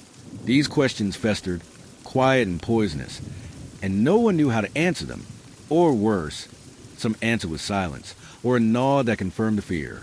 Even friends disappeared, not always from death, but from poverty, from hunger, from war. A neighbor's child would vanish one morning, taken to a monastery or sent off to work in a distant town. No goodbye, no explanation, just a new silence, a new hope. And so children learn not only to grieve the dead, but to grieve the living, to miss the face that used to smile across the path, to remember the game once played by the well, to sit beside the stream and listen for footsteps that would never return. Grieving in silence became second nature. It became part of who they were. The world did not stop for sorrow, and so neither did they. But it weighed them down, bent their backs before they were grown, ached in their chests when they woke, made them old before their time. And still no one spoke of it, because no one knew how. And so the child, standing beside another shallow grave, did not cry. Or if they did, they wiped the tears quickly and looked away. They clenched their jaw. They stood straight. They did not ask to be held. They did not reach out. They simply waited for the prayer to end, for the soil to fall, for the silence to return. And it always did. If grief left a hollow in the heart, then hunger carved one into the belly. Slow, steady, relentless. It was not a thing that visited briefly, not an occasional guest at the table. Hunger lived there. Hunger whispered in the morning before a child even opened their eyes. It followed them through every step of the day, crouched beside them in the fields, tugged at their sleeves while they worked, and curled up beside them as they tried to sleep at night. It was not a sharp pain, but a dull, gnawing presence, an ache so constant that eventually they stopped noticing it with panic and began to accept it like weather, something that simply was as permanent as the cold stone beneath their feet or the smoke-stained thatch above their heads. Food, when it came in small, hard-earned pieces, crusts of dark rye bread, so coarse they scraped the roof of the mouth, bitter greens pulled from the edge of the woods, thin gruel boiled with water and hope, and once in a while, when luck tilted gently their way, a bit of salted fish or a strip of dried meat that had survived the mice. But these moments were rare, scattered across the calendar like stars on a clouded night, and never promised. There were too many mouths, too few hands, too little grain.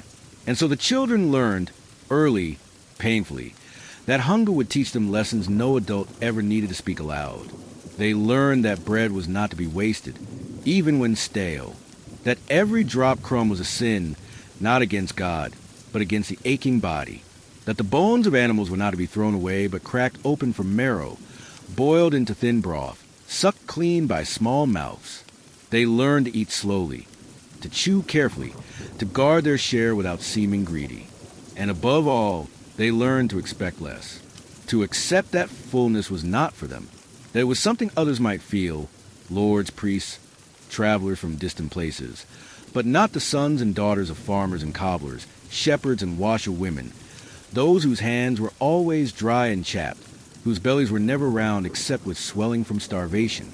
During harvest time, there might be a small reprieve, the fields filled with grain, the gardens brimming with roots and leaves, and for a few short weeks, there was enough to go around, or at least nearly enough.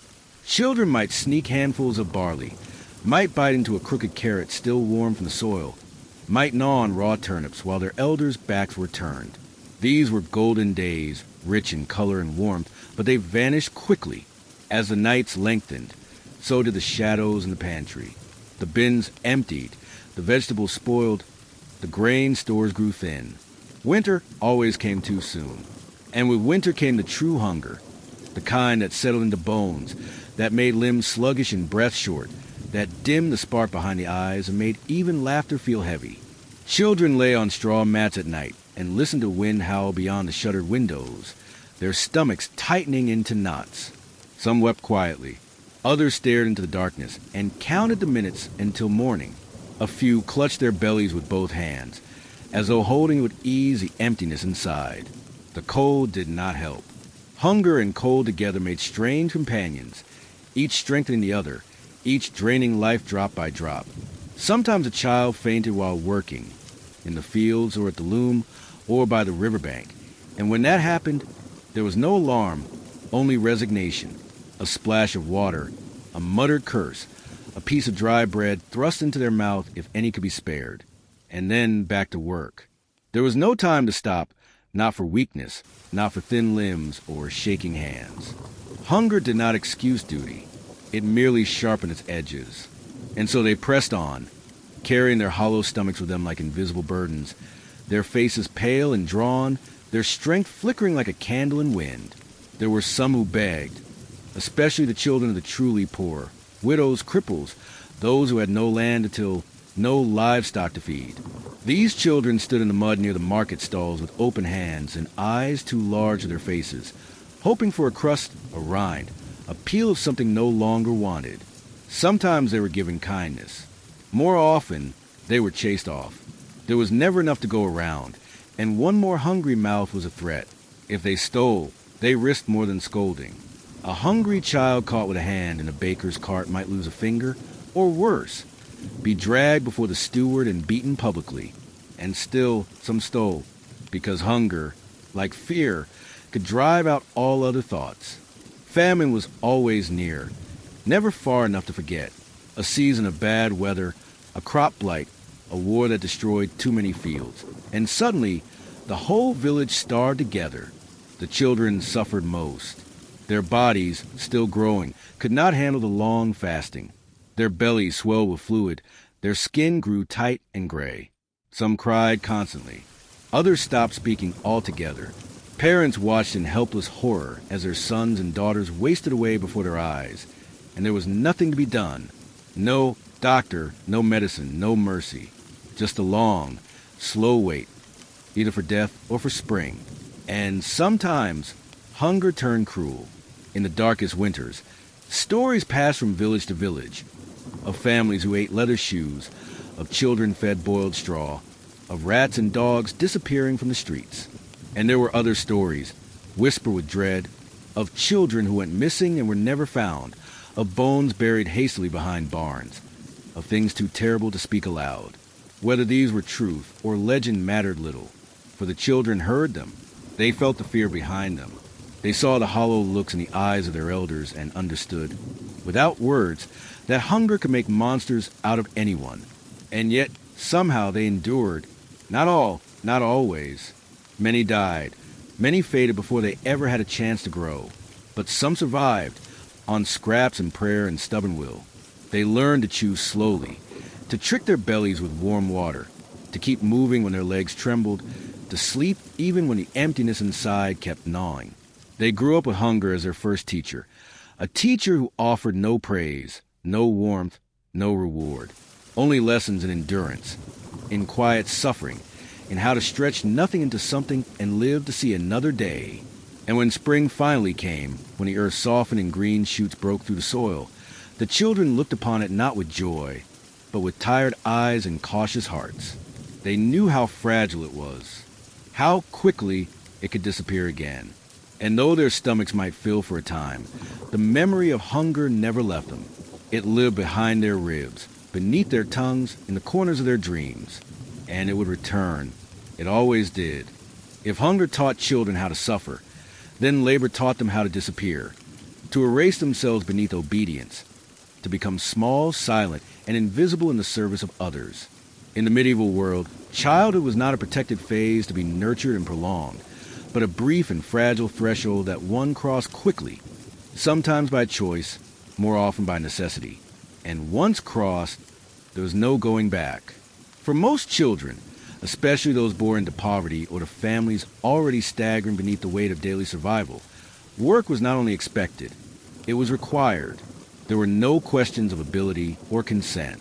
A child could walk, could carry, could scrub or stir or sweep, and so they did, because they must, because no one else would, because labor, like breath, was simply a part of being alive. Some began working as early as 5 or 6, their hands barely strong enough to hold a broom or balance a basket. Their tasks started small, chasing geese, gathering kindling, carrying buckets of slop to the pigs. But small things grew. A boy who could carry a bucket might soon be told to carry 2. A girl who could clean a bowl might be handed a room. The work was constant, repetitive, and rarely acknowledged. No praise, no reward, no rest beyond the hours carved out by exhaustion. A job done what was expected. A job done poorly was punished. And the line between the two was often invisible, shifting with the moods of the adults who watched. In wealthier homes, where noble families or merchants kept larger households, poorer children were often sent to serve, as scullery maids, errand boys, spit turners, lamp tenders. Some were taken in as apprentices, with promises of training and a better life. Others were simply traded, a mouth less to feed at home in exchange for grueling labor elsewhere.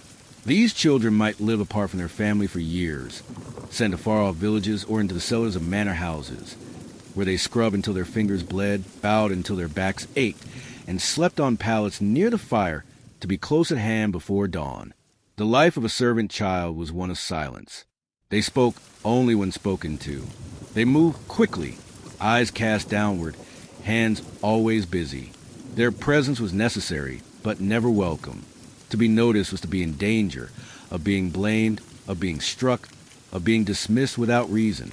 And dismissal meant ruin, for there was always another child waiting to take their place. Another hungry face, another desperate family, another body willing to bend and bow. These children learned to disappear into the walls, to understand the needs of their masters before they were spoken, to anticipate moods, to measure their words like grain and speak them as rarely. The tasks were endless.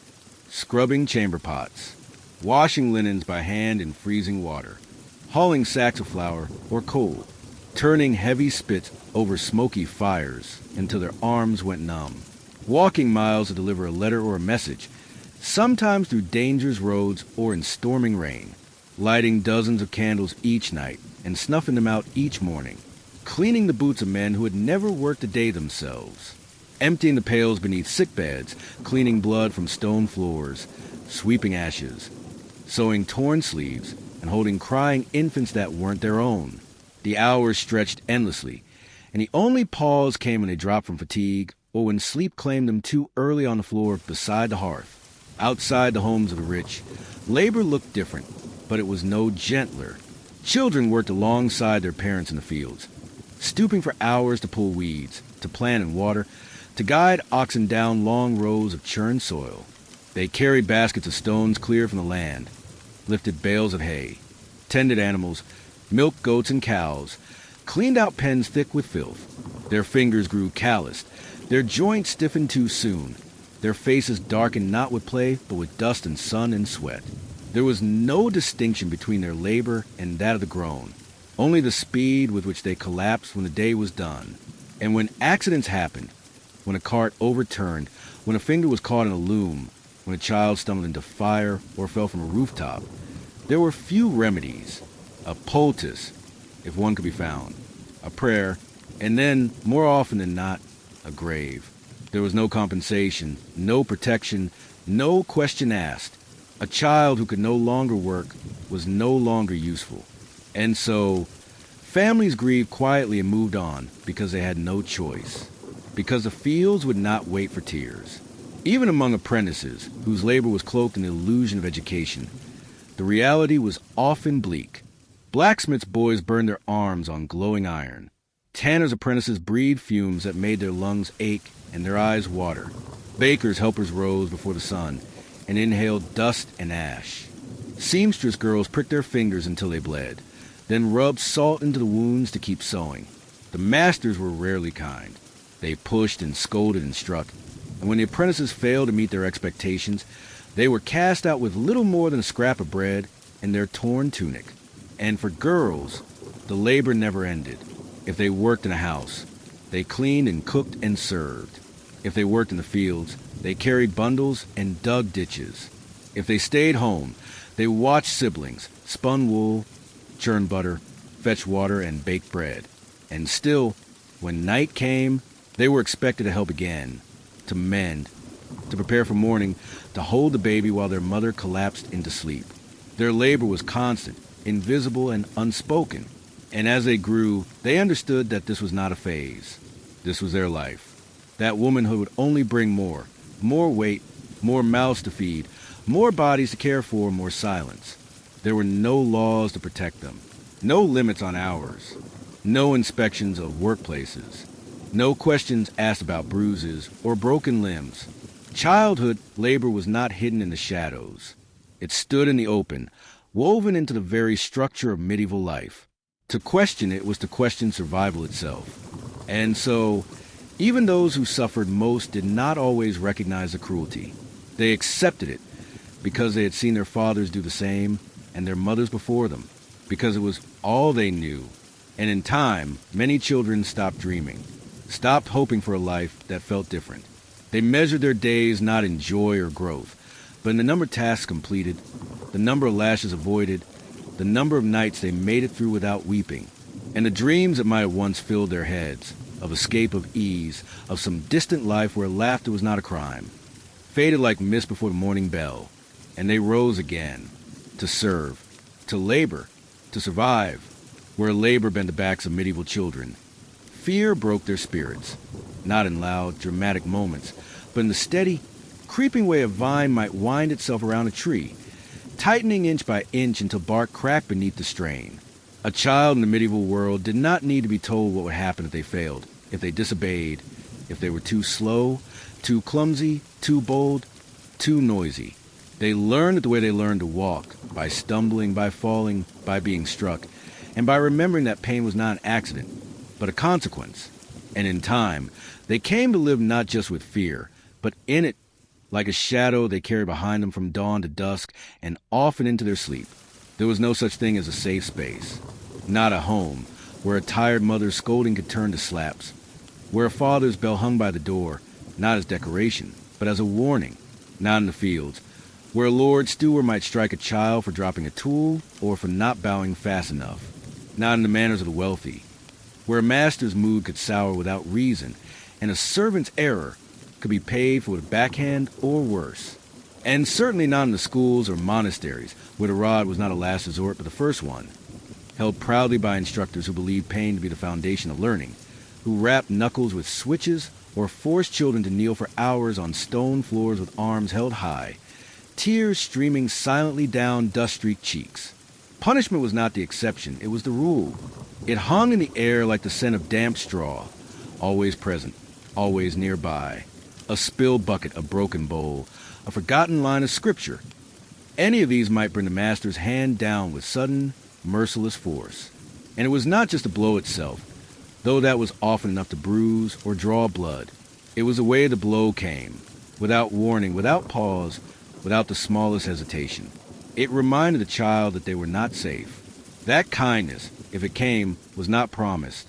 That cruelty did not need a reason, and that the world belonged to the ones with power. Even the youngest learned to read the signs.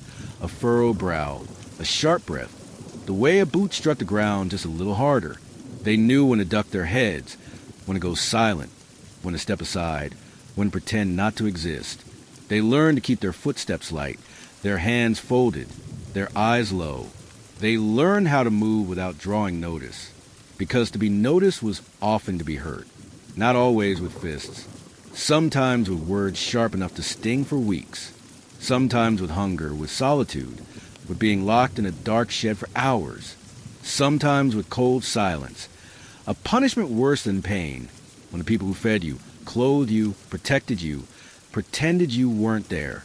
Some were punished for things they did not do, for being nearby when something broke, for crying when they were told not to, for asking questions, for being slow because they were sick or tired or too small to lift what was asked of them. These punishments taught another lesson, that justice did not exist, that suffering came not only for the guilty, but for the convenient. That fairness was a luxury children could not afford to expect, and so they stopped protesting, even when they knew they were innocent, even when they had done nothing but stand in the wrong place at the wrong time. They accepted the blows, the shame, the silence, and afterward they said nothing, because to speak out was to be struck again. Punishments were often public, especially in larger households or among apprentices. One child's humiliation was meant to instruct the others, to remind them that the rules were real and that disobedience would not be tolerated.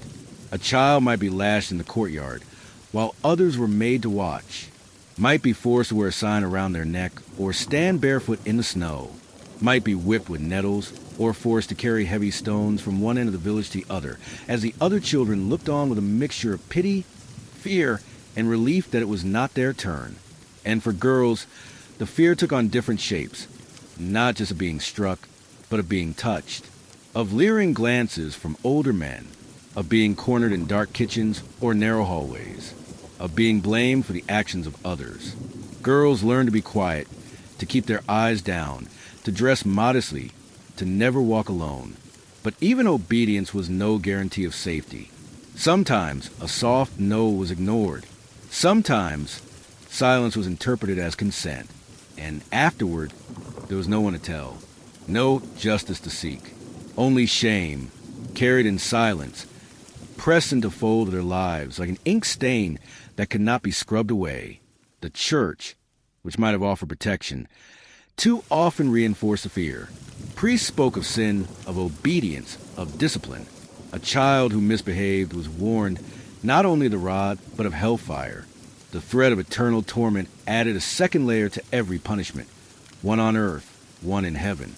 And if they tried to resist, to cry out, to defend themselves, they were told they were ungrateful, sinful, defiant. That pain was the medicine their soul required. That suffering was good for them, and so they stopped fighting. They began to believe that perhaps they deserved the punishments, that perhaps the pain meant they were being shaped into something better, that perhaps fear was proof of being loved. And this was the deepest cruelty. Not the bruises, not the wounds, but the way fear became familiar, became normal, became part of them. A child who lives too long in fear forgets how to live without it. They learn to flinch before the blow comes, even when it doesn't. They learn to whisper, even in places where they're alone. They learn to sleep with one eye half open and to wake before the sun, their hearts already racing. And then they grow older. They carry that fear into adulthood. They become the parents, the masters, the stewards. And too often, they pass the fear down, not out of cruelty, but because it is the only way they know how to live. Because they were never taught softness, never taught patience, never taught that power could be used to protect rather than to punish. And so the master's hand, though it may belong to different bodies over time, never truly disappears. It lingers. It waits. It hovers in the corner of every room, in the creak of every floorboard, in the silence between command and obedience. And the children, even when they are no longer children, never forget the sting of it. They carry it forever. If the lash taught them to fear, then the classroom taught them to endure, not through the light of understanding or the thrill of curiosity, but through memorization, obedience, and pain. In a world where few could read and fewer still could write, education was not considered a right for children, nor even a necessary kindness. It was a privilege granted sparingly, a strict ladder only a few were permitted to climb. And for those allowed to ascend, the climb itself was steep, narrow, and made of cold stone. For the peasant child, education was almost always a distant dream, floating just beyond reach like the golden fringe of a noble's cloak. But even those fortunate enough to be chosen for learning often found little comfort within it. Knowledge did not come softly, nor did it arrive wrapped in wonder. It came with aching hands, bowed heads, and the sting of a teacher's rod. Only certain children were taught at all. Usually boys, most often the sons of wealthy merchants, nobles, or devout families willing to surrender their sons to the church in hopes of a better life. The rest remained in the fields or kitchens, their minds occupied with seeds and spoons rather than letters or scrolls. Girls were almost entirely excluded, their education limited to the domestic arts. Spinning, sewing, baking, birthing, if any instruction came at all. To teach a girl to read was considered unnecessary by most, even dangerous by some. What good was a literate wife, a thinking daughter, a questioning servant? Better to keep her useful and silent. For those who did receive formal instruction, schooling often took place within the walls of monasteries or cathedral schools, where the rhythm of learning was dictated by the bells of prayer and the temper of the cleric in charge. The students rose early, often for the first light, and shuffled in silence to long wooden benches inside dark, stone-walled rooms that smelled of wax, mold, and ink. There were no colorful tapestries to brighten the gloom, no fires lit for warmth unless it was a feast day. The children sat hunched against the cold, their stiff fingers cradling worn slates or scraps of parchment, squinting at tiny letters etched in cramped script by candlelight. The lessons began not with invitation, but with command. Latin, the sacred language of the church and of learning, was drilled into them like a hammer striking an anvil. Grammar, logic, and rote memorization formed the pillars of instruction. There was no discussion, no exploration, no gentle coaxing of thought. A student was not asked what he thought or felt about a passage. He was told what it meant, and he was expected to repeat it word for word, line for line, with perfect intonation and unwavering tone. To hesitate was to fail. To forget a word was to invite discipline. To daydream was to be punished swiftly, often with a sharp rap on the knuckles or a stinging strike across the shoulders with a birch rod. Some teachers believed that pain was the only path to knowledge, that the body must suffer so that the mind could grow wise. And so the classroom became another arena of endurance. A child might study for hours without food, hunched over a passage from the Psalms, forced to write the same verse 50 times with a quill that tore the page, only to be told it was not neat enough, not exact enough, not pious enough. They were often too afraid to ask questions, even when they didn't understand. Better to pretend to know than to draw attention. Better to recite mechanically than to risk curiosity. And so, they learned not to think, but to remember, not to explore, but to obey. Corporal punishment was not rare. It was expected. A boy caught whispering during Mass might be made to kneel on dried peas until his legs went numb. A child who fell asleep at his bench might have cold water dumped over his head and be forced to remain standing for hours. A mistake in Scripture might result in a beating in front of the others, not only as punishment but as a warning. And while the teachers claimed this was done for the students' benefit, to instill discipline, to purge sin, to ensure salvation, the children often learned only one lesson. That knowledge came at a cost, and that cost was pain. The texts they studied were not stories of adventure or wonder, but heavy tomes of religious doctrine, sermons, and ancient philosophies. These were not books that inspired the imagination, but ones that tested the memory and punished error. A child might spend weeks copying passages from Augustine or Aquinas, hunched in a corner, the cramp in their hand growing tighter with each repetition.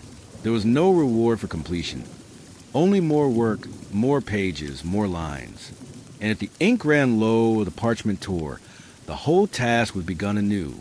For some, learning did open doors.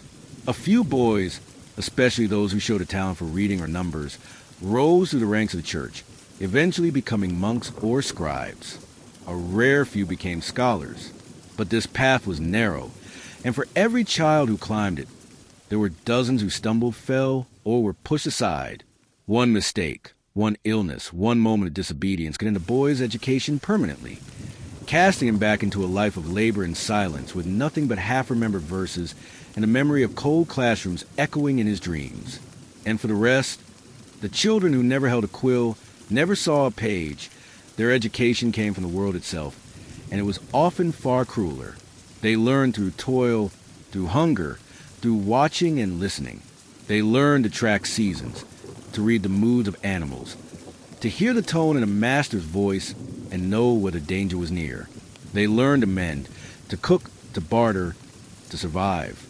These lessons, though unwritten, were just as vital, and yet the world treated them as if they knew nothing, as if a child who could not recite the creed in Latin was empty of wisdom, rather than simply full of a different kind. In the end, even those who did learn to read did not escape the hardships of their time. Knowledge might sharpen a mind, but it did little to soften the world around it.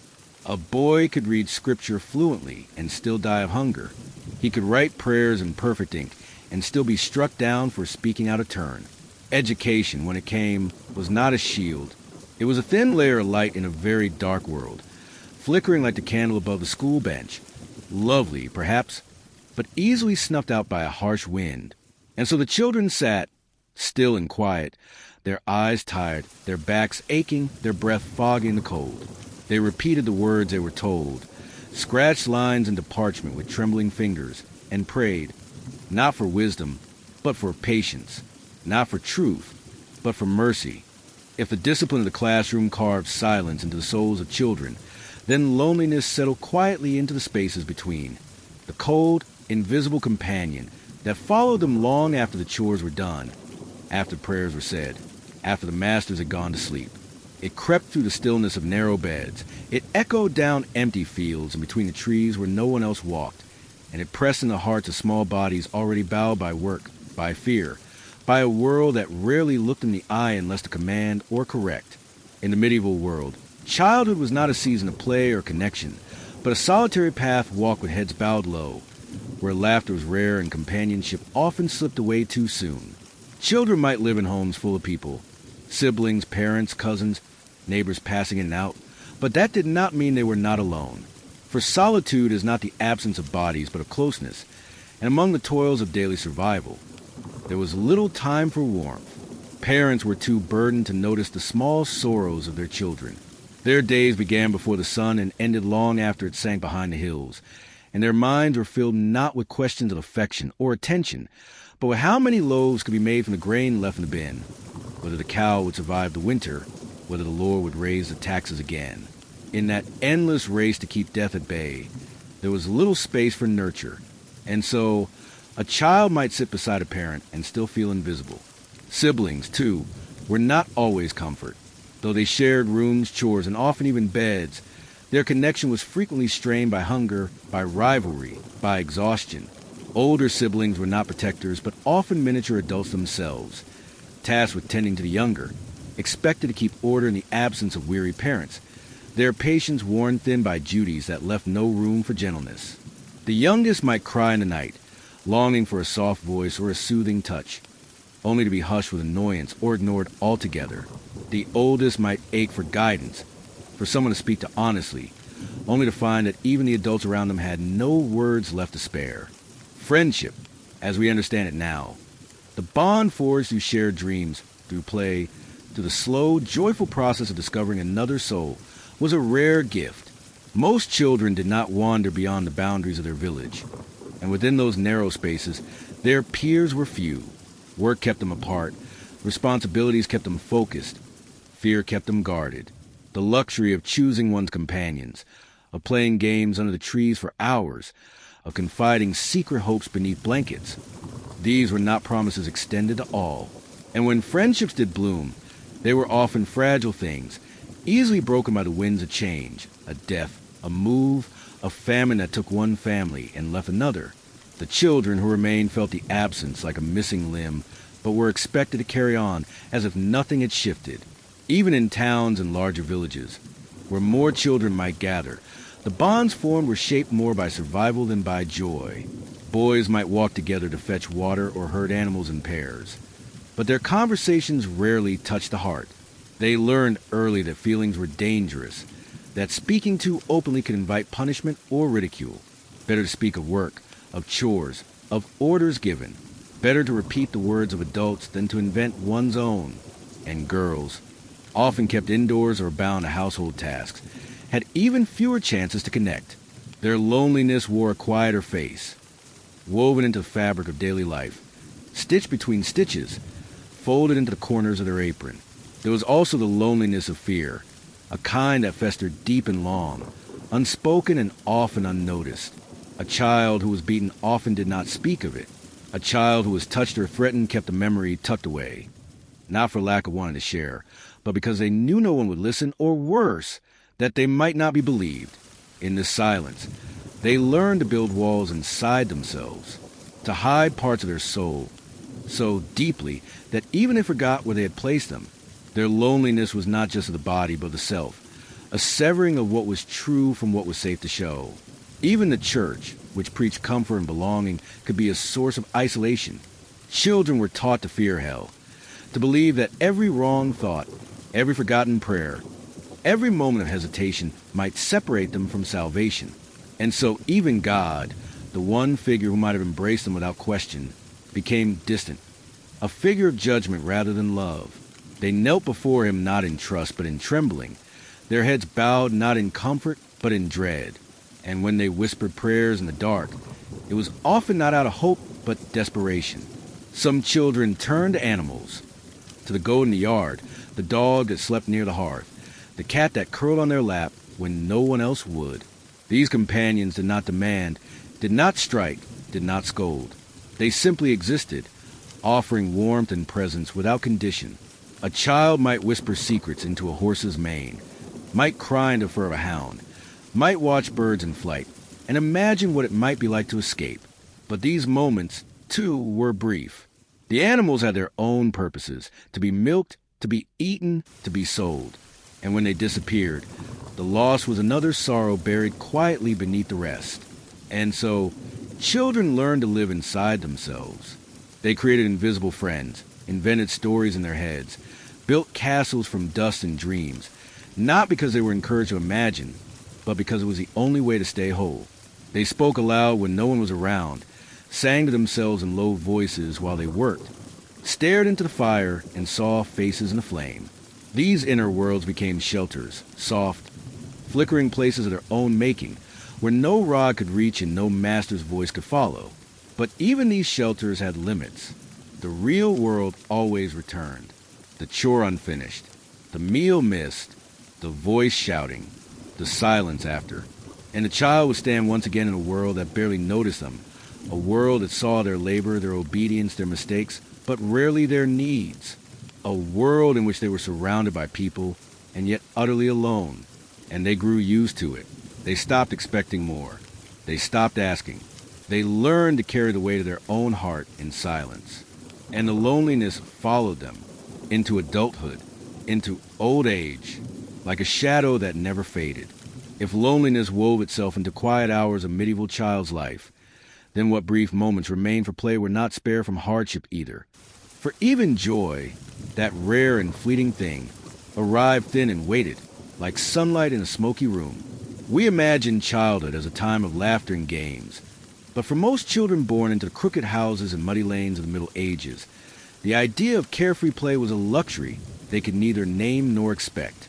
Their games, when they had them, were born not from abundance, but from scarcity, not from time freely given, but stolen in small handfuls between chores, between hunger, between the aching duties pressed upon small shoulders far too early in life. A child might play, yes, might laugh for a moment, might chase another barefoot through the fields, might carve a toy from a bit of scrap wood, or roll a stone down a path pretending it was a noble's wheel. But it was a laughter watched carefully, always ready to stop, always glancing over the shoulder for the shout of a parent, the stern eye of a steward, the tolling of the bell that signaled work must resume. Play was a small rebellion, not a promise. It was not structured, nor protected. There were no painted toys in chests, no balls of stitched leather passed from hand to hand in green gardens. There were no dolls with porcelain faces, or shelves lined with books and puzzles. There were instead the things a child could find. Sticks, bits of bone, rags bundled into the shape of a figure, string woven into knots, pebbles stacked like towers. Their games were made from the same cloth as their lives, coarse, worn, and stitched together with whatever could be spared. Most often, these moments took place outdoors, away from watching eyes, and only if the day allowed it, if the weather held, if the animals were fed, if no task had been assigned. The fields, though full of toil, might become playgrounds when the work was done and the sun still lingered low in the sky. Boys might wrestle in the dirt, mimic the movements of knights they had heard of in half-remembered stories, charging one another with sticks for swords, laughing breathlessly until one tripped or cried, or a voice from a house called them back. Girls might gather in the grass, plaiting reeds into simple shapes, teaching one another songs learned from others too busy to sing themselves. But even these moments were fragile, easily broken by an older sibling's demands, by the need to fetch water, by the sound of baby wailing. The older children often had no time at all. By the age of 8 or 9, many had already taken on roles that consumed the entire day, tending sheep, collecting firewood, spinning wool, grinding grain, helping in the kitchens or fields or workshops. Their bodies had grown accustomed to constant motion, their minds to constant orders. If they played, it was with glances and murmured jokes between moments of labor, a shared grin, a stolen second, a flick of the hand before it was back to work. And so, the joy of play became something unfamiliar, something that faded before it could be held. They forgot what it felt like to run without reason, to laugh without fear, to invent, to imagine, to create without purpose. When toys were made, they were made not by craftsmen, but by the children themselves, whittled in secret, stitched from scraps, shaped with clay and left to dry in the sun. A wooden doll with missing limbs, a spinning top carved from a button and string, a crude flute made from a reed. These toys were not cherished heirlooms passed through generations, but temporary, fragile things that often broke before they could be loved. Still, children held them close, slept with them in the straw, clutched them in fear, named them as if naming could give them life. In these bits of wood and cloth and dirt, children placed their longing for beauty, for comfort, for something that was theirs alone. But not all play was innocent. In the darker corners of villages and alleyways, children copied what they saw. They played games that mimicked cruelty, mocking the punishment of masters, mimicking the beatings of servants, pretending to be lords and peasants, kings and thieves. They teased each other.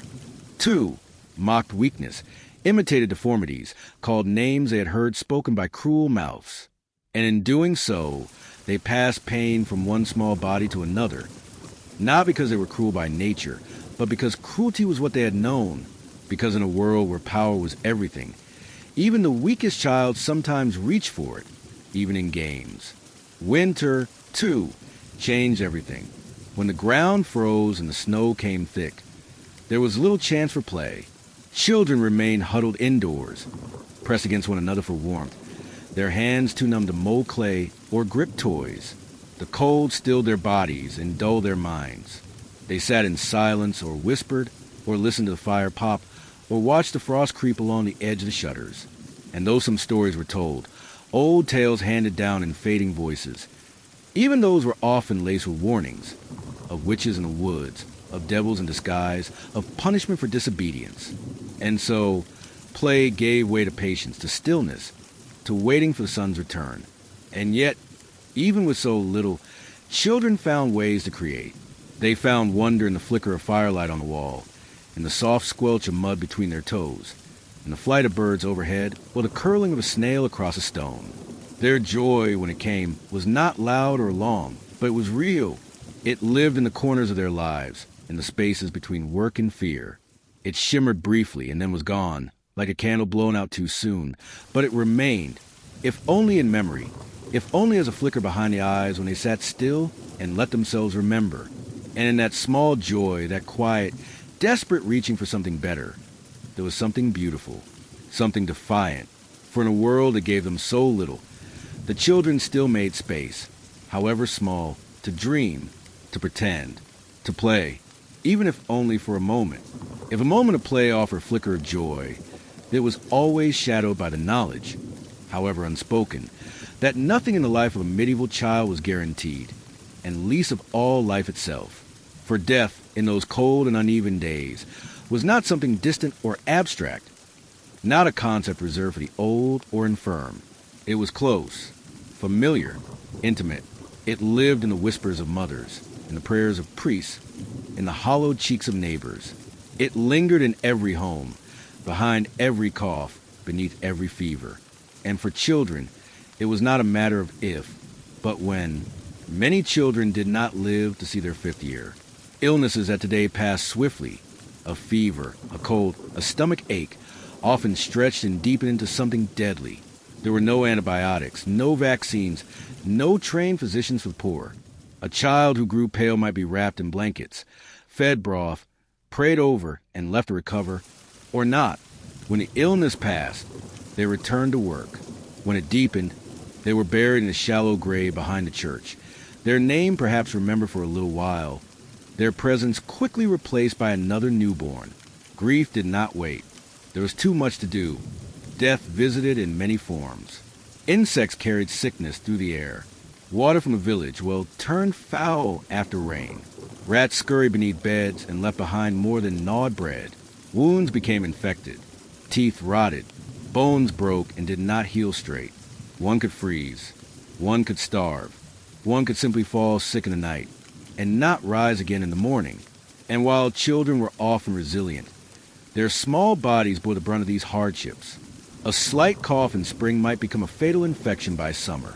A small cut in the garden could lead to fever by week's end. And in many homes, the sight of a child's sudden stillness was met not with surprise, but weary recognition. The plague, when it came, as it did again and again, did not spare the young. In the worst outbreaks, entire households were taken. A child might lose their siblings, their parents, their entire village. They might wake to silence, to the smell of death, to empty arms and shuttered doors. And if they survived, they were changed, not always in ways the eye could see, but in the quiet, lifelong ache of one who had learned far too early that nothing was safe, that no one was safe. In the poorer quarters of towns, disease spread quickly, from body to body, from air to air. Crowded rooms shared blankets, unwashed hands. Children slept forward to a straw mat, ate from the same dish, wiped their faces with the same cloth. They coughed together, cried together, buried each other.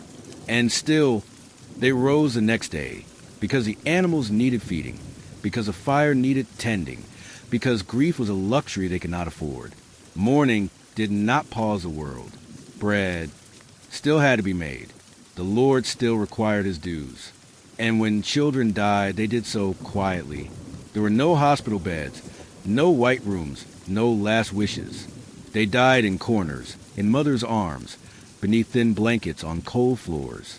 Sometimes with fever, sometimes with blood on their lips, sometimes simply slipping away in their sleep.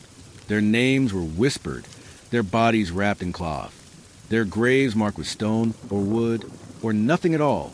The bell tolled once, maybe twice, and life went on. But perhaps crueler than death itself was the constant presence of it, the way it darkened every corner of life, the way it made even joy feel uncertain.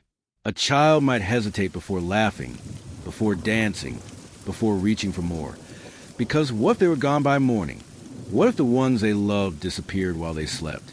This grief was not always loud.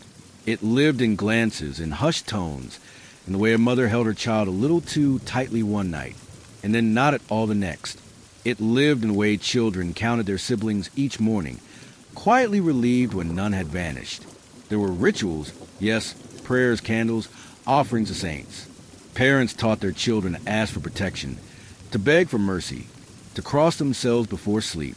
But even the church, in all its power, could not shield them. Death walked beside the priest as often as the pauper.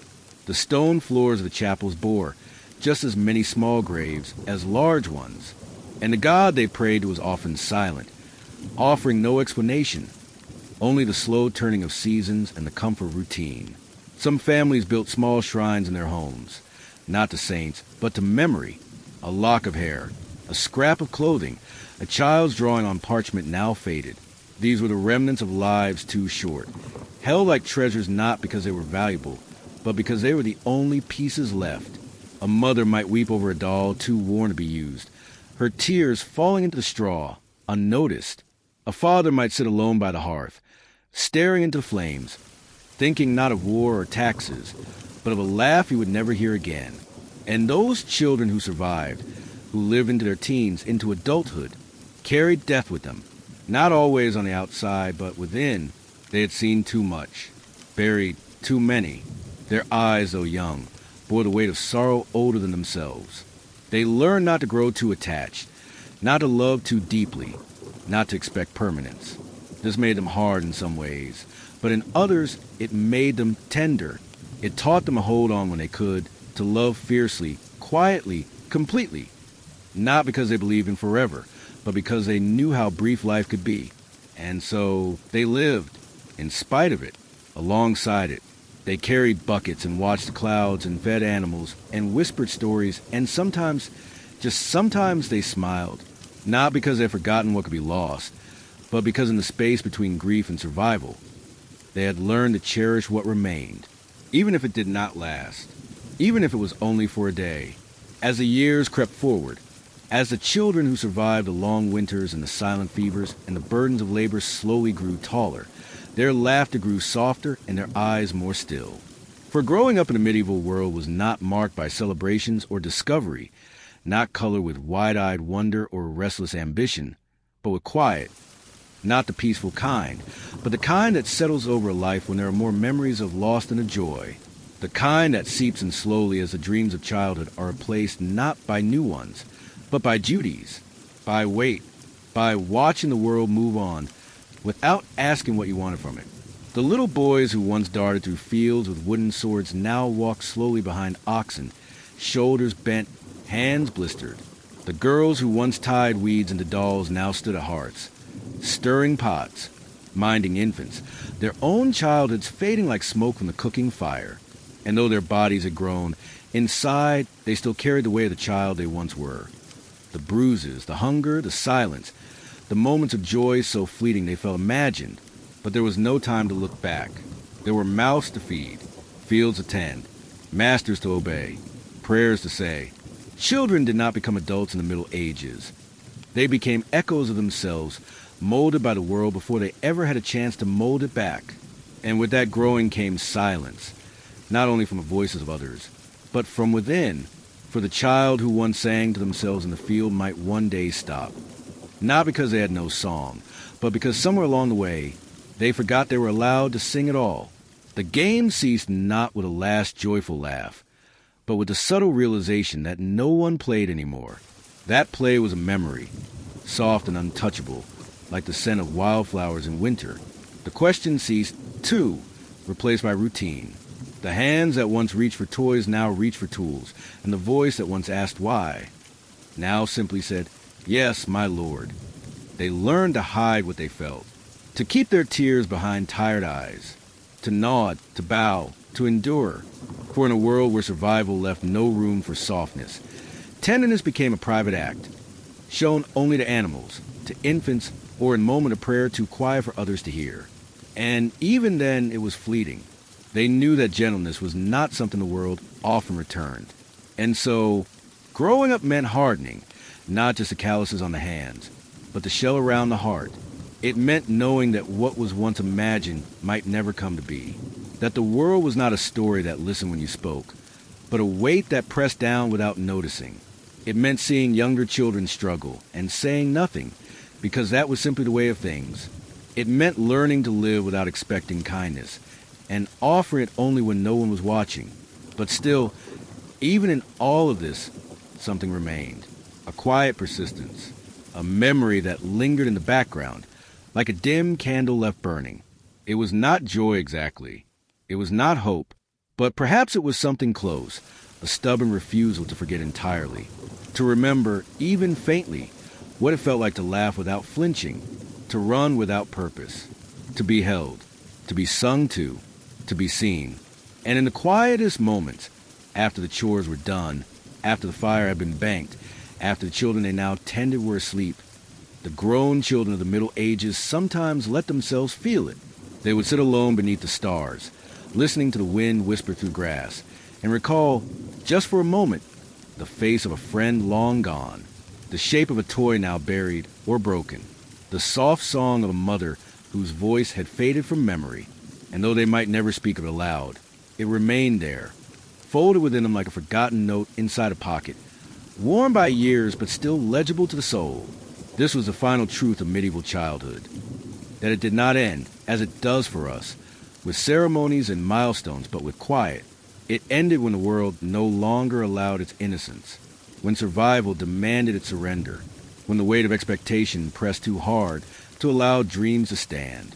But in the sleep of those who bore its weight, sometimes, just sometimes, the child reappeared.